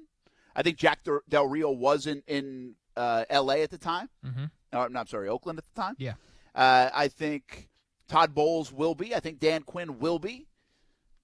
I think those guys will be, And by the way, I think Jim Caldwell was. Yeah. Because we keep saying Jim Caldwell, like, second time around, it's actually will be his third. Yeah, that's fair. But, hey, third's good, too. We'll take it. So, listen, I'm a big fan of Caldwell right now. I think the personality, the lack of ego in the building and separation and dysfunction matters. And so that concerns me a little bit from what we've seen from the outside on Doug Pederson. But we don't know him. And so I think there's a lot to like. I'm going to not harp on the negative side because I think the positives are really strong. And I'm going to continue to say one thing that's probably going to be overlooked on the Pederson front. But maybe I should do this just to pound it home more. I feel like, and it's a feeling of mine, I hope I'm right. If you go back to those Philly years and you look at his record in November and December, and especially like mid-November and into December, the month of December, when things get hot in the NFL, right? When things matter in the NFL, when it's time to hit a new level in the NFL, when the good teams start to separate themselves in the NFL, I think that's when Doug Pederson's teams were really good. Like, they were really good when even Carson Wentz was kicking butt, and then he got hurt, and then they continued it and then hit a new level with Nick Foles. But the year after, they were not that good, if I remember correctly, and then they hit the gas again to get into the postseason. Yeah. And then I think, remember, they beat Chicago, I think, in the opening round before losing in the next round? Yeah, all of that is correct. So on November 25th, they were 4-6. They ended the season 9-7, and then obviously beat the Chicago Bears, yes. And if you remember, Nick Foles had them roughly the 30 driving down the field, and Alshon Jeffrey let the ball go through his hands and picked off by Lattimore. So, yeah, you're exactly right on your point. Yeah, so I mean, I don't think we should dismiss that. I think, you know what that says to me, Casey? It says that guy knows how to win at the right time in the NFL, but that means coaching is getting your team better in the NFL. Yeah. Like, and you have two ways to go when you're 4-6 around Thanksgiving. You go in the tank or you get the hell out of it. And he got the heck out of it. Right. And this team has gone in the tank in those stretches before, this franchise. So I do think those things matter. Like, I would look at that. If I'm Doug Pederson helping put together his portfolio, that's like on my – it might not be my front page because it's just a big Super Bowl ring on my front page. But on page like 2 or 3, like that is near the top because I think that matters in the NFL. Like, we are going to – listen, Shad, even if we're not the most talented team in the NFL, I am going to find a way to win you 6, 7, 8 games. I would have found a way for this team to win 5, 6, 7 games this year. Like, I want to hear that if I'm Shad Khan. Because I tell you what, I'm Brent Martineau, and I want to hear it. Yeah. Yeah. I mean, I want to hear somebody tell me that they can win me 6, 7, 8 games even with a team that's just okay. Because you know how many other teams in the NFL do it? A lot. Yeah. A lot. And the Jags are stuck on 2. Yeah, they are. And I think if, just to your point that you're just making, if you think about, okay, the Houston game week 1 was horrible. But for a couple weeks after that, we thought they were getting better. We did. And then it turned out they weren't. But to your point, they might have been able to win a couple of these games down the stretch that they couldn't, obviously, if you have a coaching staff that makes your team better. Because they were in a few of those games. The scoreboard wasn't as bad as it looked. So I think right there, that's another attractive point that you can at least make in the interview. Like, hey, I've been known to do this, and you guys were trending in that direction. And then what happened? Your coach lost his mind, for lack of a better term. But I think that's an interesting selling point that you could have just based off what was happening this season. Yeah, by the way, HP says Pederson's a no-brainer for me. Super Bowl winning head coach, can develop the QB, players coach. Someone, most importantly, can restore the sanity and culture of the franchise. First-year head coach is risky after the Urban debacle. I agree, by the way. Give me someone with experience. Totally agree there. This guy says Pederson won with bleep on the roster, born and raised in Philly, just saying. I don't think that part matters. The first part does, the poop emoji part. That's what I was saying. Let's see. Stevie Sachs says he's got his list of coaches: Leftwich, Pederson, Caldwell, and Dilla. Oh, okay. Well, there you go. As a shout out to Dilla. All right, got to get one in here on the show today. Kevin says if he tells Baalke to get out of town, he'd be my pick for Coach of the Year. There you go. Yeah, that's about how it is right now in Jacksonville. Meta World Crazy says Pederson is first on my list. These emojis, I feel like I'm watching a live movie of It or something. Yo, that's good. On my Twitter feed. You just came up with that, or somebody tweeted that? No, I did. Oh, that's pretty good. Nice work. Thank you. It is kind of creepy, though. Like, if you're low-key scared of clowns a little bit. Which people are, by the way. Amanda is. Like, she literally. She hasn't opened Twitter in days. Dude, she deleted the app off her phone. And, like, today she's like, well, good thing I kind of got over that, but I had to delete the app. I was like, oh, I totally forgot about that. Like, Did she really delete the app? Yeah, not her account, just the app. She's like, I can't do it. We knew somebody. You know, it's funny you say that. We knew somebody that, who was it? I remember. I won't say the name. But they were afraid of, like, mascots. Interesting. Yeah. So, like, seriously, like, had, like, phobia about a mascot. Because we don't have to I never really went too deep into the conversation. I was like, okay, that's a little odd. But yeah, a little bit. You know, but we seriously knew somebody. I haven't seen this person in years, but it was in Jacksonville. So, interesting. Mascots are nice, though. That's pretty wild. But I have heard people are afraid of clowns. Yeah. No, it's a thing. We like back but when isn't that the same thing, kind of like mascot clown? You know. No. Like clowns are low key creepy. Like if you just think about like I don't know, it's a weird thing. By the way, are they as creepy? Like first of all, Jags Twitter is making them creepier. Yeah, now it's weird. Yeah. But are they creepy mostly because of Stephen King in the movie? Yeah, like here's the thing. I never had like a fear of clowns. Like, so the best example is like they used to have like a clown house at the Busch Gardens Howl-O-Scream. And like I'd go with Amanda. She's like, I can't go in there. Like I just can't do it. And I was like, I never really understood where the fear comes from. But like looking back, like clowns in general, like what they do, like it's just like a creepy thing. I don't know how to explain it. Like they don't sit right with a lot of people for no real reason other than it's weird. Like it's just strange. By the way, Mark Bozo the Clown. That's a good one. I have a Bozo the Clown cookie jar. Anyway, Mark on Facebook says, I like Pederson, walks in the building with instant credibility. Yeah, I think so. Like that. By the way, that is a real thing in the NFL. Like a ring matters, like a big time. We saw it with Malik Jackson. Yep. We saw it with, it's funny. We didn't see it necessarily with a ring for Calais Campbell, but I think he had been to one, and just the success that they had spoke volumes. And so people that have done it and won, or at least been a part of successful programs, like they are very well respected in the NFL.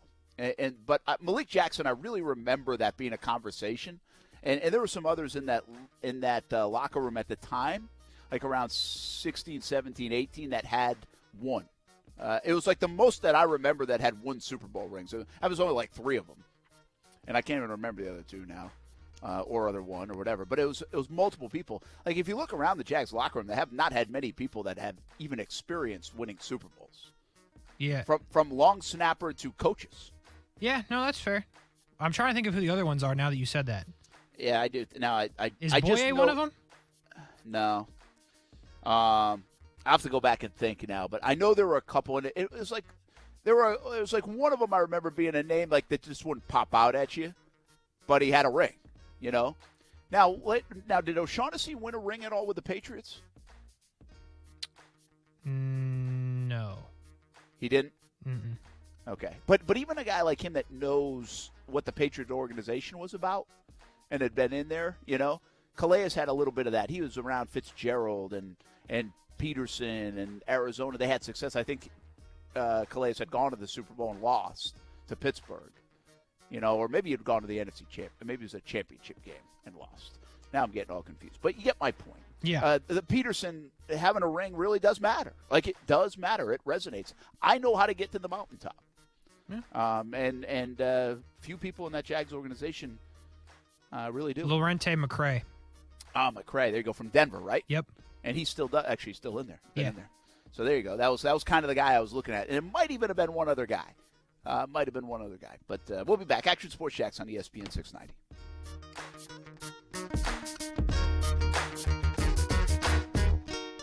Now, the First Alert Forecast on ESPN 690.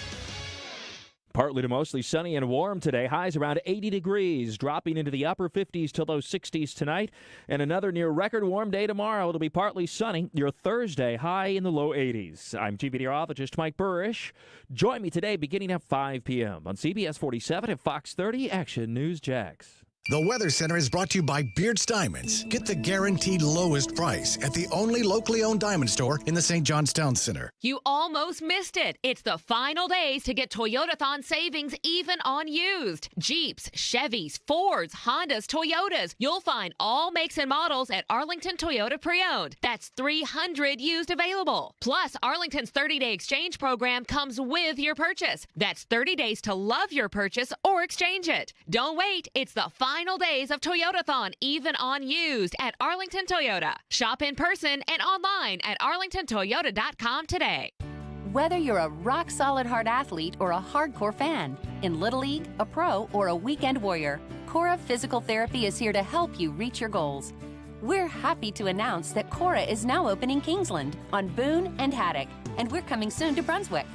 With a total of 17 clinics in the Jacksonville region, there's sure to be one near your home or work.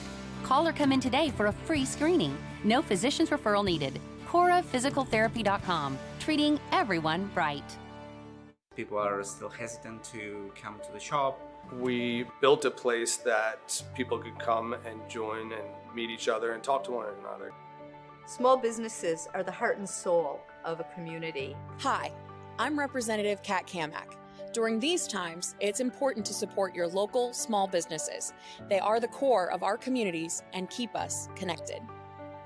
This message brought to you by the National Association of Broadcasters and this station. Nights of Lights dazzles with more than 3 million lights in the historic district of St. Augustine. Now imagine doubling those lights as they reflect off the water during your tour with Redboat Tours. Avoid downtown crowds by boarding at Beach's Restaurant Marina at 250 Volano Road. Then sit back and let Captain Tony and Miss Jennifer take you on a tour you'll never forget. Don't settle for imposters. Make no mistake, Redboat Tours is St. Augustine's only USA Today Reader's Choice Best Boat Tour 3 years running. Book your Nights of Lights tours now at redboattours.com. Alexa, how do I drive more customers into my business? First, people will need to hear about you. Then you need to be online where they look for you. Then you need to be involved in the community. Then you need to... Whoa. I don't have time for that. I need to run my business. Okay, searching for a local team that can help. CMG Local Solutions, your local marketing team putting you at the top of mind. Visit cmglocalsolutions.com today and let us take your business to the next level. That's cmglocalsolutions.com or call 904-245-8878. You're watching the game and that pizza comes back to haunt you with heartburn. You've got it under control with a few antacids until bedtime and the heartburn comes back. Does this happen to you? Instead of fighting your heartburn, block it with Prilosec OTC so you don't have to suffer through every game, day and night. Taking one Prilosec OTC pill in the morning can prevent excess acid production and block your heartburn all day and all night. Prilosec OTC. Use as directed for 14 days to treat frequent heartburn, not for immediate relief. Before the long road trip. Before the big game. Before the morning workout. Start with 5-Hour Energy. It fixes tired fast and helps you feel alert, energized, and ready to tackle whatever's on your agenda. Even Hey babe, the sink is clogged. the weekend honey-do list. 5-Hour Energy. It's the one when you gotta get stuff done. Pick up some today. For more information, visit 5hourenergy.com. Cutting the price of your wireless bill feels good, really good. Actually, it feels great. You should try it out. So cut your bill by switching to Straight Talk Wireless, now offering our $45 Silver Unlimited plan with 5 gigabytes of hotspot and nationwide 5G on America's largest, most dependable networks. The $45 Silver Unlimited plan from Straight Talk. Straight Talk Wireless. No contract, no compromise. A month equals 30 days. See terms and conditions at straighttalk.com. 5G capable device required. Actual availability, coverage, and speed may vary. Nobody protects you from mayhem like Allstate. I'm a speed bump. Did you hear what I said? I'm a speed bump. And if you have cut-rate car insurance, the cost to reattach your muffler could really be a bump in the road. So switch to Allstate, save money, and be better protected from mayhem, like me. Based on coverage and limits selected. Subject to terms, conditions, and availability. In most states, prices vary based on how you buy. Allstate Bar and Casualty Insurance Company and affiliates, Northbrook, Illinois. This holiday season, have one on us. If you've had too much holiday cheer, Farrah and Farrah will pay for you to get home safe and sound. Go to farrahandfarrah.com/NYE to claim your free ride. Here for you, here for good. Jacksonville. Diabetes, high blood pressure, anxiety meds, everyone's on them. If you're a 50-year-old male, maybe a bit beefy, and you may even have type 2 diabetes, $1 million of term insurance may only cost you about $200 a month. Call Term Provider. Speak with Big Lou at 800-444-9336. Big Lou will find a term life policy for you even if you have type 2 diabetes, are overweight, or have high blood pressure. Term Provider has helped thousands of people like you who think they can't afford term life insurance. To buy $1 million of affordable term life for you, all you need to do is call Big Lou at 800-444-9336. Lou will make sure the scales are tipped in your favor. Call 800-444-9336. Big Lou will answer your call and work to fit you into a term life policy that you can afford. Remember, Big Lou's like you. He's on meds too. For affordable term life, call 800-444-9336. Hey, it's Brett Mortno from Action Sports Jax. Did you know you can watch our radio show? Yeah, video of a radio show. Just search ESPN 690 Jax on Facebook, YouTube, and Twitter. Or follow me on Twitter at Brent A.S. Jax. Watch the show live weekdays from 3 p.m. until 6 p.m. or listen on ESPN 690. Yeah, I mean, I can't remember. I met Mac a long time ago, early in high school, and we have one of my better friends, Miller Forstall. They played at Alabama together. I went to high school with Miller, so we have like that mutual friend. Don't talk too much, you know. I haven't talked to him in a long time actually, but just have kind of obviously followed his journey. You know, we've kind of been aligned. He's a year older than me, but still kind of gone through things at the same time. So kept up with him. When I met him, he was a great guy. I mean, it was, like I said, forever ago. So we don't talk a ton, but it's been cool to, you know, see his success this year. Obviously, they're doing a really good job. That is Trevor Lawrence, and it's interesting how anticipated last week, I think, was the matchup between Trevor and Zach Wilson. And heck, we haven't even got into that this week between him and Mac Jones. Yeah. You know, another week where we don't talk about the game until like Friday. We're like, well, there was stuff going on. And we don't even have a show Friday. Oh, boy. But, like, listen, this is a big deal. I mean, Mac Jones, a Jacksonville guy, again, I don't think people, as good as Mac has been, and it's awesome that he's off to this start, I don't think people are like, man, I wish we had Mac Jones instead. I think Mac Jones would really be struggling down here. Again, I think as this year goes along further and further, you realize it's less and less of an indictment on Trevor Lawrence. Yeah. In fact, you could make the case he's performed well in these adverse conditions. Yeah. No, you know, I mean, like how much worse would it look if Fields was in this place, if Zach Wilson was in this place, if Mac was in this place, if Trey Lance was in this place? I think you can make the case how much worse could it be for him. Again, I'm not sitting here and going to get on that pedestal and say, hey, look at the job that Trevor's done here in Jacksonville this year. I mean, it's been disappointing on so many levels, but he's been in a very disappointing situation as well.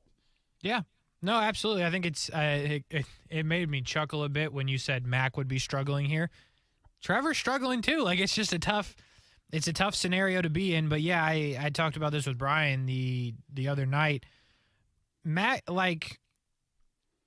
is in such a great spot, and it's like perfect for him. Obviously, we've talked about that. But like when I compared Mac to Zach Wilson, it's like I don't think the Jets, if they could do it over, would take Mac Jones because he wouldn't be as good as a New York Jet because, one, the offensive line would be running for his life, and that's not really Mac's game. He just is as good as he is because he got put into a perfect position. It'll take a couple years to figure out if the Jets actually should have picked him. But on the surface, it's hard to say. You know what I mean? I think it's clear as day Mac Jones would not be having the success. And by the way, he's had some rough games. I mean, his last game out was a rough one. Right. You know, I mean, against the Bills alone, he threw 3 passes in one game and got a win, so he did nothing. And then he did poorly against them last time out. So he's got a lot to prove still coming down the stretch, but he has had a good rookie year. I think better than people expected. And I think it's fair to say he would not be nearly as good from a completion percentage and a win-loss percentage and everything else if he was here in Jacksonville and in many other places like the Jets and Chicago and where these other rookies are.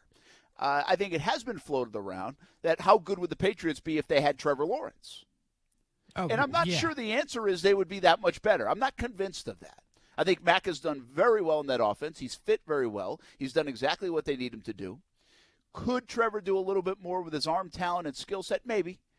But is Mac doing a better job of adapting to the NFL because he played at Alabama and because he's maybe a little more cerebral than Trevor? I think you can make that argument. Yeah. No, I just think, for me at least, it would be interesting to see Trevor Lawrence with Josh McDaniels, I think. Because looking at what we've seen Trevor with, it hasn't been that impressive. So I think we give Josh McDaniels a lot of credit. So I think it'd be interesting to see how he would have developed Trevor versus how Trevor has been developed. Yeah, I hear you. That's fair enough. All right, listen, I got to find this article. Let's see if I got to get behind a paywall. But I looked. I'm really running a little against it on time, but I want to get into this real quick. I tweeted an article from the Buffalo News back in 2017. We have plenty of time, by the way. 2017. I think actually that might have been updated in 2020, this article says. But this was way back. This was when they hired McDermott. And as long as I read this right, it says Bills co-owner Terry Pegula will introduce new coach Sean McDermott on Friday afternoon, then step aside. Pegula will take no questions. Neither will his wife, Bills co-owner Kim Pegula. That's how they prefer it. McDermott from now on will talk for the Bills. So right there in the first line of this Buffalo News article, you know it's a coach-centric team. Yeah. Right? He's going to be the face of the team. They hired him before the GM. But in this article, Tim Graham said, a day before McDermott's arrival, Terry and Kim Pegula spoke with me for 90 minutes on a video conference from their home in Boca Raton, Florida. By the way, they live in Florida. For everybody that's mad about Shad Khan not living like right here. There you go. Let them know. They also own the Buffalo Sabres. And so what my point in this is, I think Shad Khan, I think the Jacksonville Jaguars brass should read this article. I think Shad Khan should pick up the phone and talk to Terry and Kim Pegula. I think Shad Khan and the Jacksonville Jaguars should do and model this situation after the way the Bills did it back in 2017. And what they did is they brought in McDermott. They made the hire. They had like 4 interviews, essentially, is what this article says. They had some people that were in the know that gave a list. And previously, they had Rex Ryan, okay? So it was a little dysfunctional by the time they had left. There are questions in here about how dysfunctional it was in Buffalo at the time. There are questions in here about, hey, the last time around you interviewed 10, 11, 12 guys for people for the job. Why did you do it that way versus now just 4? Maybe that alone is a method. But I think the overriding factor is there are some similarities. And so much so that in the article it says an ESPN analyst declared Anthony Lynn should run from the Bills opening. The Boston Globe called your ownership a clown show. What the heck? How does that sit with you in terms of the questioning? So, seriously, I tweeted this article out. I can't go over every bit of it. Yeah. I just think, I'm telling you, sometimes if you could build a company, wouldn't you look at what Apple has done? Yeah, Coca-Cola has done. Amazon. Right? Like, what? It's a copycat league, right? When you see the Philly special, you now see it 55 times over the next few years. Yep. When you see a scheme that works, Seattle's, and Gus Bradley gets hired, and Dan Quinn does it, and Todd Wash does it, all these people do it. Like, that is the way the world works. When you have the West Coast offense, it's adopted, then people do it. Like, it's a copycat world. It's not just a copycat league. You follow success. That's why books are written. You know, and so the Bills in 17 were not that far off from the Jacksonville Jaguars of 2021. They're a mess. Yeah. Had some good players, and actually you could make the case that the Jags were in a better shape now because they have a franchise quarterback. They had Tyrod Taylor in place at that time. Correct. Who wasn't a franchise quarterback. And so it would be 2017 where eventually McDermott would help hire Brandon Beane. And Brandon Beane and McDermott would then work together to build a roster that would land in the playoffs somewhat surprisingly and take on the surprising Jacksonville Jaguars as well here in Jacksonville. The Jags won that game. Tyrod Taylor concussed in that game. Nate Peterman had to come in that game. The Bills were not very, very good, but they were good enough to get in the postseason for the first time in over 2 decades. And since then, they said, we're not good enough here. We're not going to stick with Tyrod Taylor. We're going to go get ourselves a quarterback. They made moves. We've talked about this before. They made moves to go get Stephon Diggs. They've been aggressive. They've been sound decisions. They haven't hit on everything. They've got lucky in some spots. But the tandem of McDermott and Beane and how they got to McDermott and Beane is something that the Jacksonville Jaguars, Shad Khan, and anybody advising Shad Khan should really look into. And I think there are some big-time similarities between the Bills of 17 going into that offseason and the Jaguars here as we enter 2022. It's as simple as that. Will it work? There's no guarantees that it would work the same way. But there's a blueprint out there to go chase it in a similar fashion. And I think the Jacksonville Jaguars should follow that blueprint. Man, you put my mind in a blender when you said clown show. Yeah, well, holy cow, I lost it. There's a lot here. There's a lot to digest, from how many interviews the Jacksonville Jaguars are now doing, to the dysfunctionality of that organization, to the clown show remark, and people said don't go there and run away from it, like a Zigbo not coming to play a game here, or Dan Quinn saying I'm not interested in the job, to many other things. But most importantly, you go find the right guy, which is Pederson or Caldwell in my estimation, and then you, meaning your brass and that new coach, go find a GM that's going to fit, and you guys are going to work together. Yeah. And by the way, that would take the clown show part out, because then the Trent Baalke thing wouldn't be a thing. Right. We'd get rid of the clowns overall, which is what I'm hoping for, I'm advocating for. Go back and look at my tweet. Go back and read the Buffalo News article and Q&A. It's pretty telling and pretty similar. And maybe Shad Khan and the Jags brass will do the same. They have one more advantage than we do. They can just give Terry and Kim Pagula a call.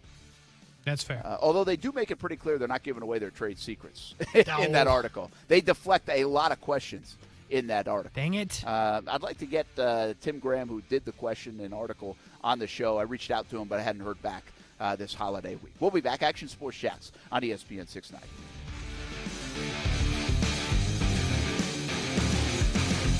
Check out Action Sports Jax on ESPN 690 weekdays from 3 to 6 to get more moments like this. But if you're going to be the CEO guy that just trusts your offensive coordinator and everybody else to do their job, when it's not working, you got to step in. I mean, that's what overseers do. That's what management's there for. Like, that's what the CEO's there for. If something's not working, then you got to fix it. Like, you have to know. Like, we can't all be sitting there in the press box and in the stands and on our couches and say, why isn't James Robinson in the game for 16 plays, but the head coach doesn't ask that question? Smoke for hours, served in minutes. Now that sounds like good barbecue, and it is at Willie Jewell's Old School Barbecue, open 7 days a week. Try the smoked wings, southern sides, and big old platters. Trivia night and kids eat free specials during the week. Check out the Willie Jewell's app and catering for all events. Order online and skip the line. Visit williejewells.com to see other locations in Florida and Georgia, Yulee to St. Augustine, Brunswick, and Kingsland. Willie Jewell's Old School Barbecue, smoked for hours, served in minutes at Willie Jewell's. Finding great candidates to hire can be like, well, trying to find a needle in a haystack, but not with ZipRecruiter. Its powerful technology actively finds and invites qualified candidates to apply to your job. So while other companies might deliver a lot of hay, ZipRecruiter finds you the needle in the haystack. See why 4 out of 5 employers who post a job on ZipRecruiter get a quality candidate within the first day. Try ZipRecruiter for free at ZipRecruiter.com/free. That's ZipRecruiter.com/free. Diabetes, high blood pressure, anxiety meds, everyone's on them. If you're a 50-year-old male, maybe a bit beefy, and you may even have type 2 diabetes, $1 million of term insurance may only cost you about $200 a month. Call Term Provider. Speak with Big Lou at 800-444-9336. Big Lou will find a term life policy for you even if you have type 2 diabetes, are overweight, or have high blood pressure. Term Provider has helped thousands of people like you who think they can't afford term life insurance. To buy $1 million of affordable term life for you, all you need to do is call Big Lou at 800-444-9336. Lou will make sure the scales are tipped in your favor. Call 800-444-9336. Big Lou will answer your call and work to fit you into a term life policy that you can afford. Remember, Big Lou's like you. He's on meds too. For affordable term life, call 800-444-9336. Voted best gift of the year for golfers by the ESPN 690 Golf Enthusiast Review Board. Want to make the golfer in your life love you even more? Order the 2022 ESPN Dream 18 card for just $69. Big discounts on golf all year. Golf courses are raising their rates with the recent boom. The Dream 18 card has even more value now. For less than dinner for two at your favorite upscale restaurant, you will receive tremendously discounted rounds at some of the area's best golf courses. Golf Club at Southampton, St. John's Golf and Country Club, Hidden Hills, Osprey Cove, the Yards added this year, Amelia River Golf Club, Eagle Landing, Fleming Island Golf Club, and Queens Harbor Yacht and Country Club. Plus, you'll receive a free smoothie from Smoothie King, a free hat from Dome Hats, a free shirt at Baker's Sports, and a discount on a purchase at Palm Beach Autographs. Play 2 rounds of golf, and the card pays for itself. $69, that's it. Some of the proceeds go to the Dream 18 charity as well. Buy the card at Action Sports Jax, Dream18.com. Supplies are limited. Go to Action Sports Jax, Dream18.com. Hi, I'm Pauline Savigny, owner of Grace Aerospace and a hyper-connected mentoring graduate of the Jacksonville Women's Business Center. Being a member of Jack's Chamber and involved with JWBC has provided me with many great new relationships. Success doesn't come without strong support, and the people of JWBC have provided exactly that. JWBC furthers my confidence in that deliverance by providing a strong group of women business leaders to connect with, learn from, and lean on. For more information, visit jackschamberfoundation.org. Life always has its challenges, but if you feel hopeless or suicidal, you don't have to face it alone. I'm Dr. Christine Caulfield, CEO of LSF Health Systems, and our free Link to Life program can help. We'll connect you with a care coordinator who will work with you to build better tomorrows. Please take suicide off the table. Contact Link to Life at 904-582-3252 or visit lsfhealthsystems.org. Join ESPN 690 on March 5th for the Gate River Run. Registration for the 15K, 5K for charity, Junior River Run, and the Brooks Rehabilitation Mile Challenge is now open at GateRiverRun.com. Training information is available on the website. See you at the starting line. Well, to be honest with you, I haven't got a lot of feedback from them. I just made the decision to keep them out of here. Obviously, there's protocols and things they have to do, so they have to come in and test. But they know the things that we're trying to do to keep them safe. Obviously, anytime they're in the building, they got their masks on. We're trying to keep the meeting rooms look way different than they used to look. There's much more space. I was going to even use the indoor this week as our facility instead of being inside. In even those bigger meeting rooms. So just trying to do everything we can to knock this thing out, but it's got a little bit of hold on us right now. That is interim coach Daryl Bevell, and I can't help but feel for this guy. I mean, it's a lot. Do you not feel you're not as nice a person as me, I don't think, sometimes, so I'm not. Do you not feel for him? It's tough. It's a tough spot. I mean, I do, in a way, feel for him because he went through this last year in a sense, and then when you get hired by Urban Meyer, you're not really thinking you're going to have to go through this, especially taking over as the head coach again, but here we are. So, yeah, I do kind of feel for him, and at the end of the day, they're not super talented, so he's got to deal with that too. So I think he's been served a tough plate, but I'm not one for feeling bad for people, but I do low-key feel bad for him. Yeah, listen, he didn't ask for this situation, and I think it's a tough one to be in. And look, I think there's a lot. If you go back and listen to his news conference today, and you'll see it. I mean, he one time says, and I wasn't even making fun of him. He's like, somebody's like, hey, how's Josh doing? They're like, he's like, Josh who? Like, yeah. Josh who? Like, there's only one Josh on the team that, like, really matters, right? Yeah, I mean, Josh Hammond. I know Josh Hammond's a wide receiver, so maybe that's who he was thinking because Bevell's an offensive guy. Like they were asking about Tyson Campbell, and you could tell. Like, go back and listen to his answers on Tyson Campbell. He's like, I don't know. He's basically he's like, I've been worried about the offense, and now I'm worried about getting like enough players on the field for Sunday's game. Like, yeah, I mean, it was really some generic. He did a good job answering the question best he could, but like you could tell it wasn't like super insightful. Like, oh yeah, like I mean, Tyson Campbell. Well, yeah, it's just like so you could just tell his head is spinning. Yeah, it's in a blender, and I mean, you could the way I look at it is imagine if it was flipped a little bit and they put Joe Cullen in charge. They'd ask Joe like, how do you feel about Dare as your running back? He'd be like, who? Yeah, who? Right? Like he's in like either way, they're in a tough spot. It is. And so, like, you look at him from an offensive game plan, they stunk on offense all year. They've got a rookie quarterback they're trying not to make life even more miserable for. They have their top 3 running backs are out. Right now, 4 offensive linemen are on the COVID list, starters. They already have receivers that have been very disappointing this year. They're going against Matt Judon and the New England Patriots and Bill Belichick in December in Foxborough at Gillette Stadium. They just want to go home. Yeah. They just want the season to be over with. And they can't even get all together. The COVID list changed. The rules change every day. I mean, I don't know when you have time to put together a game plan, quite frankly. Like, I really don't. Like, yeah. And again, like, I'm not saying, look, the guy, yeah, great, the guy's getting paid money. He's not getting paid money to do this. That's not what his job title says. No. Like, this guy should get a bonus right now, to be honest with you. And I think their offense has been awful all year. I'm just telling you, I feel bad for the role that he's in. And the other coaches. I mean, they're trying like hell to keep this thing together. And there's no doubt in my mind that they hear everything from the outside. Yeah. I mean, absolutely. It's tough to not hear it at this point. But, yeah, I mean, if you look at him in general, his press conferences from like when he took over to today, dude's aged at least 30 years. Yeah. I mean, like, the first one, he was, like, happy and upbeat. He's like, yeah, it's a tough situation, but we're going to make the best of it. Today, he's like, man, I just hope I have enough players. Jacksonville will do he's that like, to you. Please help me. The Jags will do that to you. No doubt about it.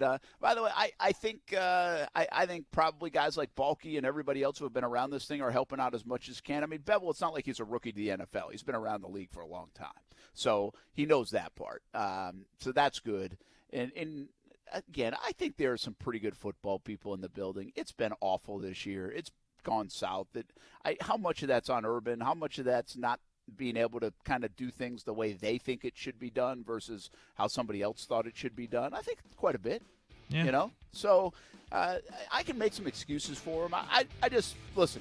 This isn't really about, hey, Daryl Bevell should be the next coach of the Jags. Hey, Daryl Bevell, he's great. Hey, this staff's unbelievable. I think I've been critical of this staff more than any staff I've ever talked about in Jacksonville, ever. That's fair. And I still think you can kind of like sympathize with the guy that there's a lot of stuff going on, and to the point where they don't even know if they can take the whole plane ride together. Yeah. Because there will be guys that are on the COVID list that might test negative Sunday morning before the game and be eligible to play. Well, you can't have them on the plane with you on Saturday if they might test positive. Like, how are they doing this? Yeah, I don't even know where you go about getting another plane. Well, I mean, they'll figure that out. And they do have people to help do that. But, I mean, that's how much is going on. This guy was supposed to be designing plays like a month ago. And now he's, like, worrying about plane rides. Yeah, I mean, telling you, he's aged 30 years in a week. Yeah, now he wishes like Charlie Strong was named the interim. Yeah, low key, yeah. We'll be back. Action Sports Jax on ESPN 690. Football at 5. Football lost a legend yesterday. How about the sudden passing of John Madden? We'll talk about that. Casey catches up with one of the local players playing in the TaxSlayer Gator Bowl this week. That is on the way. And, of course, more NFL talk. All coming up. Football at 5 on ESPN 690.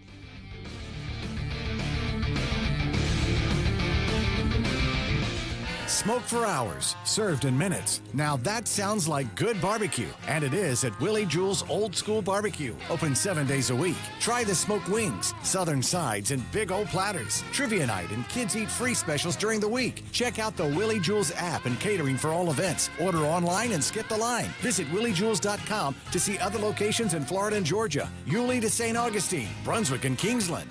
Willie Jewell's Old School Barbecue. Smoked for hours, served in minutes at Willie Jewell's. Get in zone, AutoZone. Welcome to AutoZone. What are you working on today? With nights getting longer, it might be time to refresh your headlights. You'll see better and drive safer. Why not try Sylvania Silver Star Ultra bulbs? They have the furthest down road light, and right now you can get a $10 AutoZone gift card by mail or email when you buy two. Visit one of our 6,000 stores or order from AutoZone.com for same-day store pickup or free next-day delivery. Get in zone, AutoZone. Restrictions apply. Cutting the price of your wireless bill feels good, really good. Actually, it feels great. You should try it out. So cut your bill by switching to Straight Talk Wireless, now offering our $45 Silver Unlimited plan with 5 gigabytes of hotspot and nationwide 5G on America's largest, most dependable networks. The $45 Silver Unlimited plan from Straight Talk. Straight Talk Wireless. No contract, no compromise. A month equals 30 days. See terms and conditions at straighttalk.com. 5G capable device required. Actual availability, coverage, and speed may vary.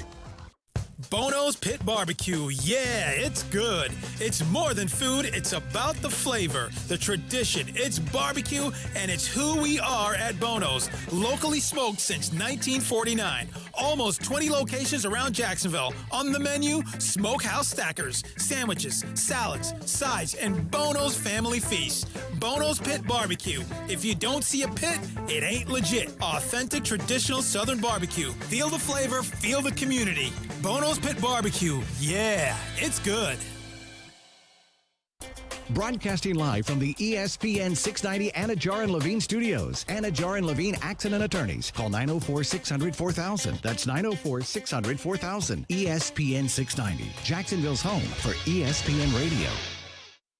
WOKV Jacksonville. Listen live everywhere you go on ESPN690.com. ESPN 690, a Cox Media Group station. Time to play, according to Coach Frank Reich.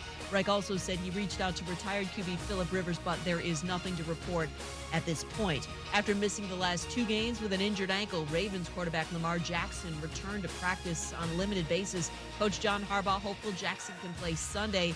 The Ravens need him in essentially a must-win against the Rams, and Jackson's mobility is key, notes ESPN's Marcus Spears. You have to be able to be mobile and escape and get yourself out of some discomfort in order to make a play downfield.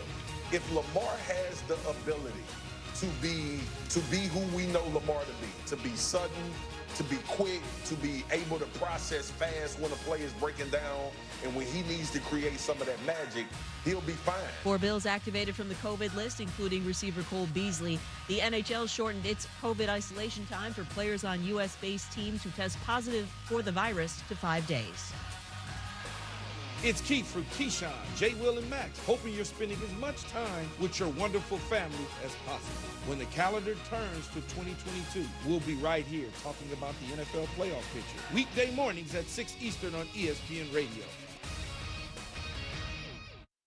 Broadcasting live from the ESPN 690 Anajar and Levine studios. This is Action Sports Jax on ESPN 690 with Brent Martineau and Austin Lane. Like I've been saying for a few weeks, we need to score more points in general. Obviously, that goes with throwing touchdowns. So it all goes together. I'd love to get some more, and hopefully these next 2 weeks we can get some. But I don't think it's a psychological thing. I just think that for us, taking advantage of those opportunities we have down there is so critical. Just for not only for that, obviously that's not the main purpose, but just to maximize our possessions in the red zone, which we did a little bit better job last week actually. Didn't finish the game, but we actually scored, I think we were maybe 50% in the red zone. Can't exactly remember. So did a better job last week, but just trying to get better at that. And that obviously you got to be able to throw touchdowns to do that. You're not going to be able to run it in every time.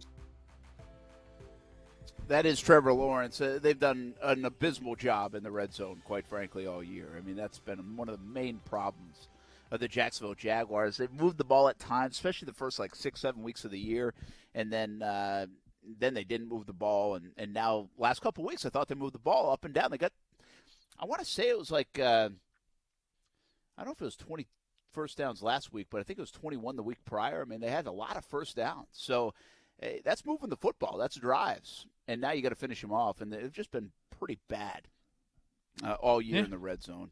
There's no other way really to say it. Hey, programming, a couple of things. Jacksonville Icemen are home tonight. They got canceled yesterday. Check out their website because there's a lot of changes going on with the schedule because of some of the COVID protocol things, and it's a little confusing if I read it. So if you're interested in going to an Iceman game, they're home tonight, $2 beer and wine night, by the way. But when they're going for 9 in a row.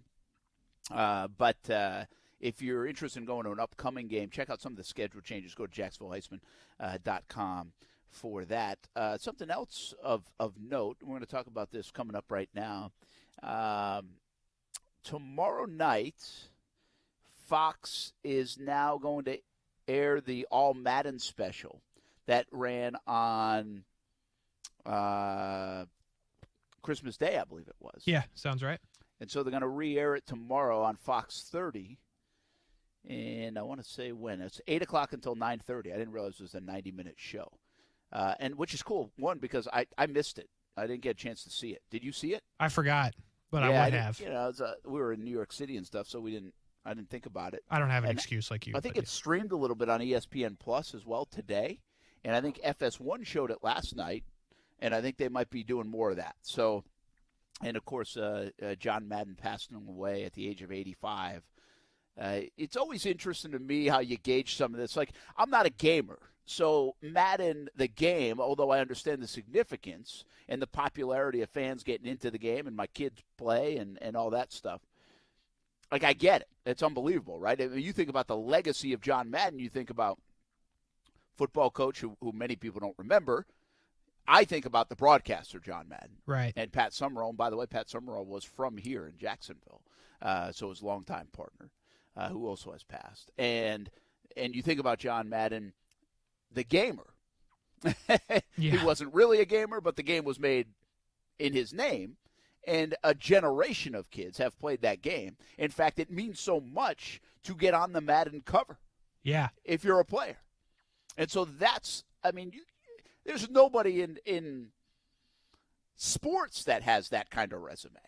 No, it's a crazy, and yeah, to your point, like, I play a lot of Madden, so, like, it's just a different, you almost, I think, like, for people my age at least, you never, I wouldn't say never, but most of the time, like, you don't really think about the association until you do, and that really makes no sense until, like, something like this happens where it's like, dang, without this dude, this man, I should say. Shouldn't say dude. But at the end of the day, like, there would be no Madden without John Madden. And then, like, that's pretty much all I've done my whole life is play Madden.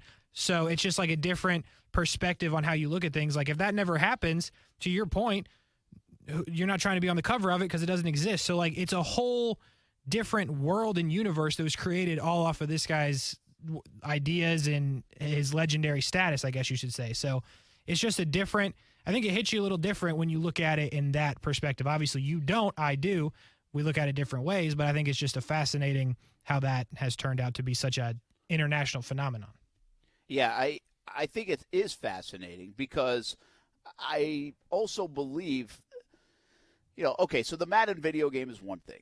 Like, but here's how big this is. My mom is calling me today and talking about John Madden. I'm like, Mom, what's up? Like, she knows I'm in Ohio, so doesn't usually call, like, if we're on the road like this. I'm like, what's up? She's like, man, I can't believe John Madden died. And, did you know this and this and this and this? And I'm like, Mom, yeah, I know most of that, by the way, but I kind of do this for a living. But, nice. That's where it resonates. I'm always interested in that part. It's like, and he wasn't a player. Right. Like, that's fascinating, right? He was 32 years old, I think, when he started coaching the Raiders and coached for 10 years. And the win percentage, it's the best of all time. It feels like he could have done that and kept going and been like Vince Lombardi. Yeah. Right? Yeah, absolutely. Or Belichick before Belichick. Sean McVay before Sean McVay, if you will. Just because of the age. Just because of the age. Hey. Okay. All right. And then, and what most people, even in the announcing days, knew him. Like, I thought there was always something else with Madden. First of all, his size, and he's bigger than life anyway. This jovial guy, and it's got personality. But the bus, Guy was afraid to fly. Yeah, like, that's if you know, do you know people who are afraid to fly? Like if you say, hey, I'm afraid to fly, like everybody's like, hey, you're like John Madden. You should take a bus everywhere. Like that's how, like, again, maybe not you. You're 24 or 25. Mm-hmm. But for me, like I don't know anybody who is afraid to fly to the point that they wouldn't fly other than John Madden. Interesting. Amanda. What else is she afraid of? A lot of things, Brett. A lot of things. We don't have enough time to talk about it. But yeah, I think that's interesting because it's not something that you see very often. Another one, by the way, DJ Khaled was scared to fly for a long time. Really? Yeah, but he has overcome that fear. But I think there's somebody else. Was like Mr. T or something. He might have been on that list. Check that out. See if I'm right. That's going to be a hell of a poll if he was. Yeah, I will check I'll just go find the records for people that don't fly. But Travis Barker was one as well. But he has now overcome his fear due to Kourtney Kardashian. So there you go. Well, how about that? Oh yeah, as a woman will make you do anything. I guess so. So I'm going to say something else about Madden in this respect. Again, we all come at different angles. I think that's the beauty of him. That's what makes people are right with Madden. He might be the most influential person in NFL history if you really take the scope of what he's done to help promote the game, build the game. And a guy that never played in the NFL and coached only for 10 years. Like, that is phenomenal. And what I think is, who's right now you would say the hot analyst guy in the league is who? Like commentary analyst? Yes. Tony Romo. Absolutely. Okay. So Tony Romo is well known for his ability to predict plays, right? But he's also very well known for, and this is where I think it ties together with the video games. I think Phil Simms is a little bit like this too. I don't think he's an unbelievable analyst, but you get this from Simms. And when Simms will say something, Tony Romo will say something. And when you listen to a game, again, I come at it a different way. I'm in the media, so I kind of listen like this. It sounds like they have said something that you would hear on the video game. Like there's a little line or like a tempo to it or a cadence to the way they say it.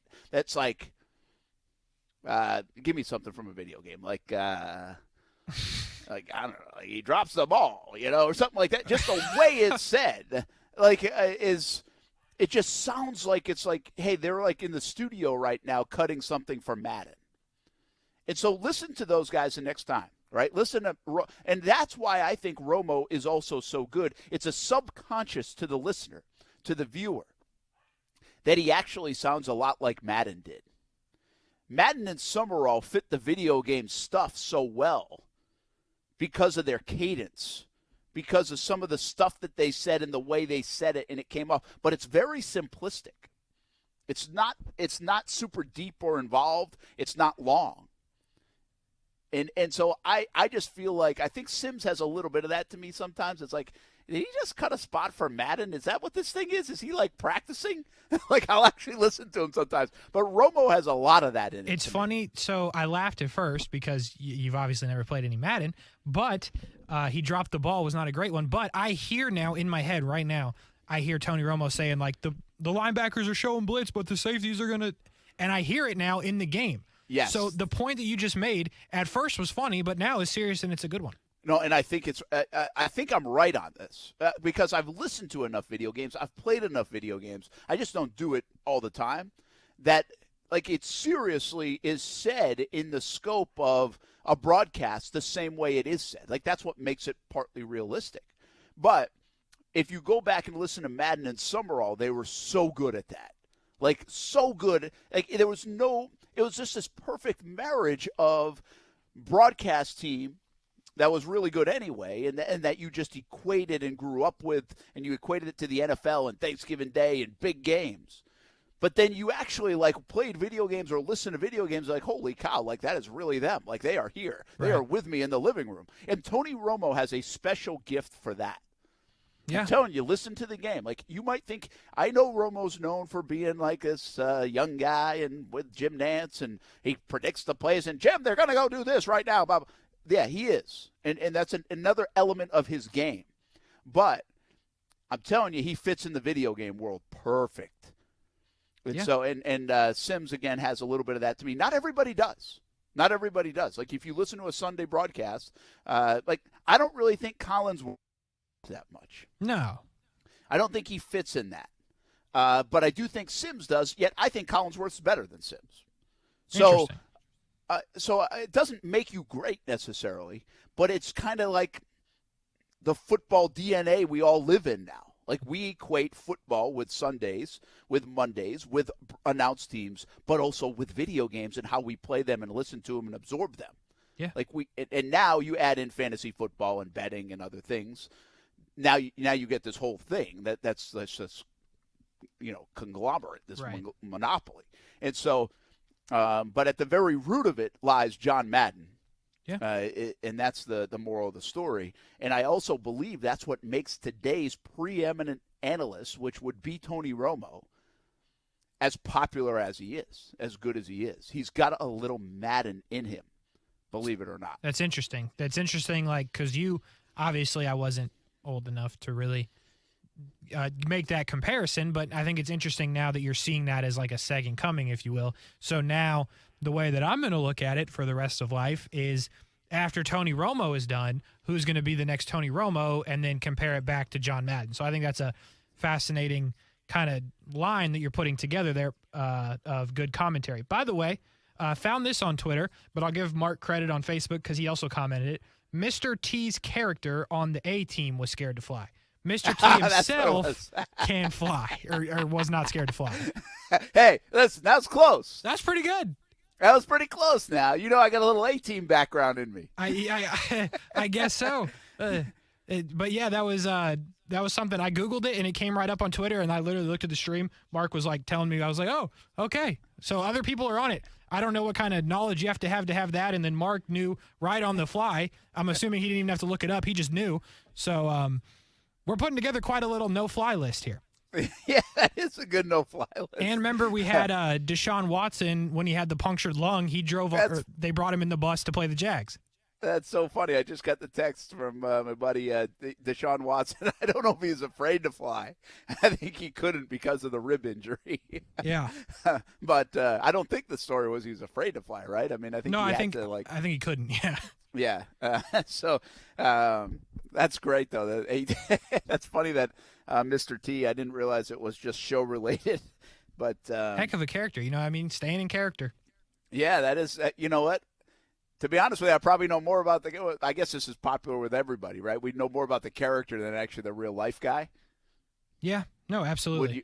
It's probably the case with everybody, and that's kind of fitting. We talk about that with John Madden because I feel like we know more about the character than we do even the real life guy. Oh yeah. Like he feels more character in a show. He feels more character in the NFL. He feels more character in video games than he feels like a real life person. So much so that I've got to be honest with you. And I get to this stage now where I mention names, and I'm like, gosh, are they still alive? And we did that recently. Like, John Madden's name came up, and this was like a year ago or something. I was like, wow, is he still alive? And then I looked it up, and I was like, yeah, he is. But you don't see him around very much, right? You didn't. Right, yeah. Like, you didn't. Like, I feel like I still hear from Bill Parcells occasionally. Like, I don't know how old Bill Parcells is. I know he's getting older, but I don't know how old he is. But I really wasn't sure. Madden had seemingly, he's just so part of our culture that he didn't feel real anymore. That's interesting. Bill Parcells, by the way, is 80. But it's interesting because the way that I look at some of that stuff is like out of, and Martin Buckley would understand if he's listening, like who does shows autograph related. And Madden didn't really do a lot of shows of late, hardly at all. I don't even remember any that come to mind in the last couple of years. So, yeah, it was always like I'm telling you, the only time I ever really thought about it was when Madden came out. I'd always think about it like once like that, but it was almost like a larger than life figure. Yeah, and I think Madden's it's wild. It's a cool celebration of life. I mean, it's really sad, obviously, that he passed. And what another thing that you see, like because of what we know about Madden, right? And if you hadn't checked in on it and you didn't know it was phrased this way, you'd been like, I wonder what, he probably was sick, right, or something like that. I mean, he was a bigger guy, and well, what was really surprising about the story that came out yesterday is that it was unexpected. Yeah, that's he was not like ailing. according to the reports. I was wondering about that as well. Whenever you put the word unexpectedly in front of it, because then I'm like, well, that doesn't sound, well, it's obviously not good at all. But then when you say unexpectedly, I'm like, well, what? It makes me wonder. You know what I mean?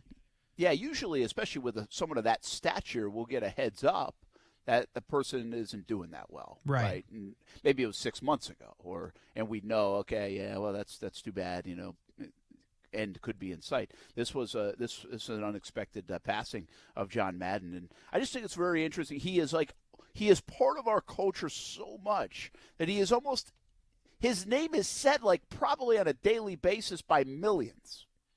Yes. By millions. Think about that. His name is said by millions on a daily basis. Yet, I think before this special came out, I think he might have made an appearance on Thanksgiving Day with Fox. Before that, I don't feel like I've seen him like in real life on like a TV or something in 20 years. Yeah. Like, I really don't. Like, and I'm sure people did, and I just wasn't looking in the right spots. Like, he might have been at training camps with people and other things like that, but I seriously don't feel like I've seen him, like on a show or on an NFL Network show or in anything, the real-life John Madden in 20 years, yet people say his name by the millions on a daily basis. I mean, that is a hell of a phenomenon, I mean, that's an amazing impact on a lot of different people. Yeah, absolutely. And now that you say that, it's got me thinking back to not in the last, it's been a while, but they used to have in the Madden game, like part of it would be voiced by John Madden.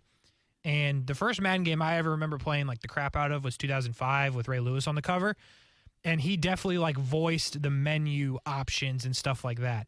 So I'm trying to, it's been a long time, I feel like, but he used to do that and then he stopped doing that. And now it's, I think it's Charles Davis that does it, but I'm just trying to remember when that would have ended. But to your point, it's been a while since he's been doing that too, so it just adds to the allure and just the legend that is, I guess you could say. Yeah, that's pretty wild. Hey, let's hit the phone lines real quick. I think we have Submarine Mike on, probably heading to an Iceman game tonight. Happy holidays, Submarine Mike. What's happening? Happy holidays, guys. Hope Santa was good to you. Man, John Madden is, I mean, yes, he's been so much through culture.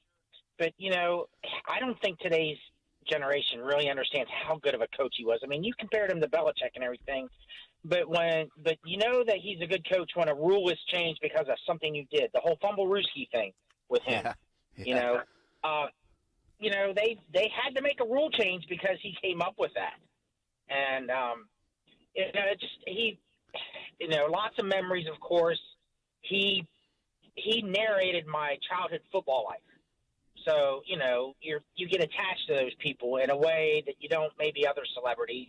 And I don't mean, and I'm not devastated. I'm sad that he's gone, but but because of that, I mean, I can still function.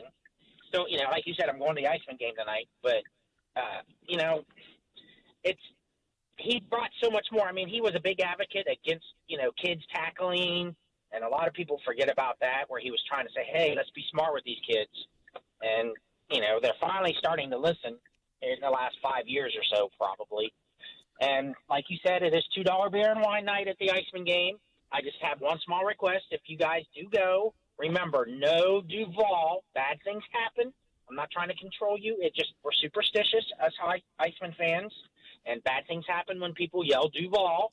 And we need all the help we can get with all the call-ups we've had, because it's happening throughout the whole thing, because the NHL reinstated the taxi squad from last year because of all the COVID problems. So yeah, and by the way, Iceman have won 9 in a row. Submarine Mike, appreciate you jumping in. Thanks, Enjoy guys. the game.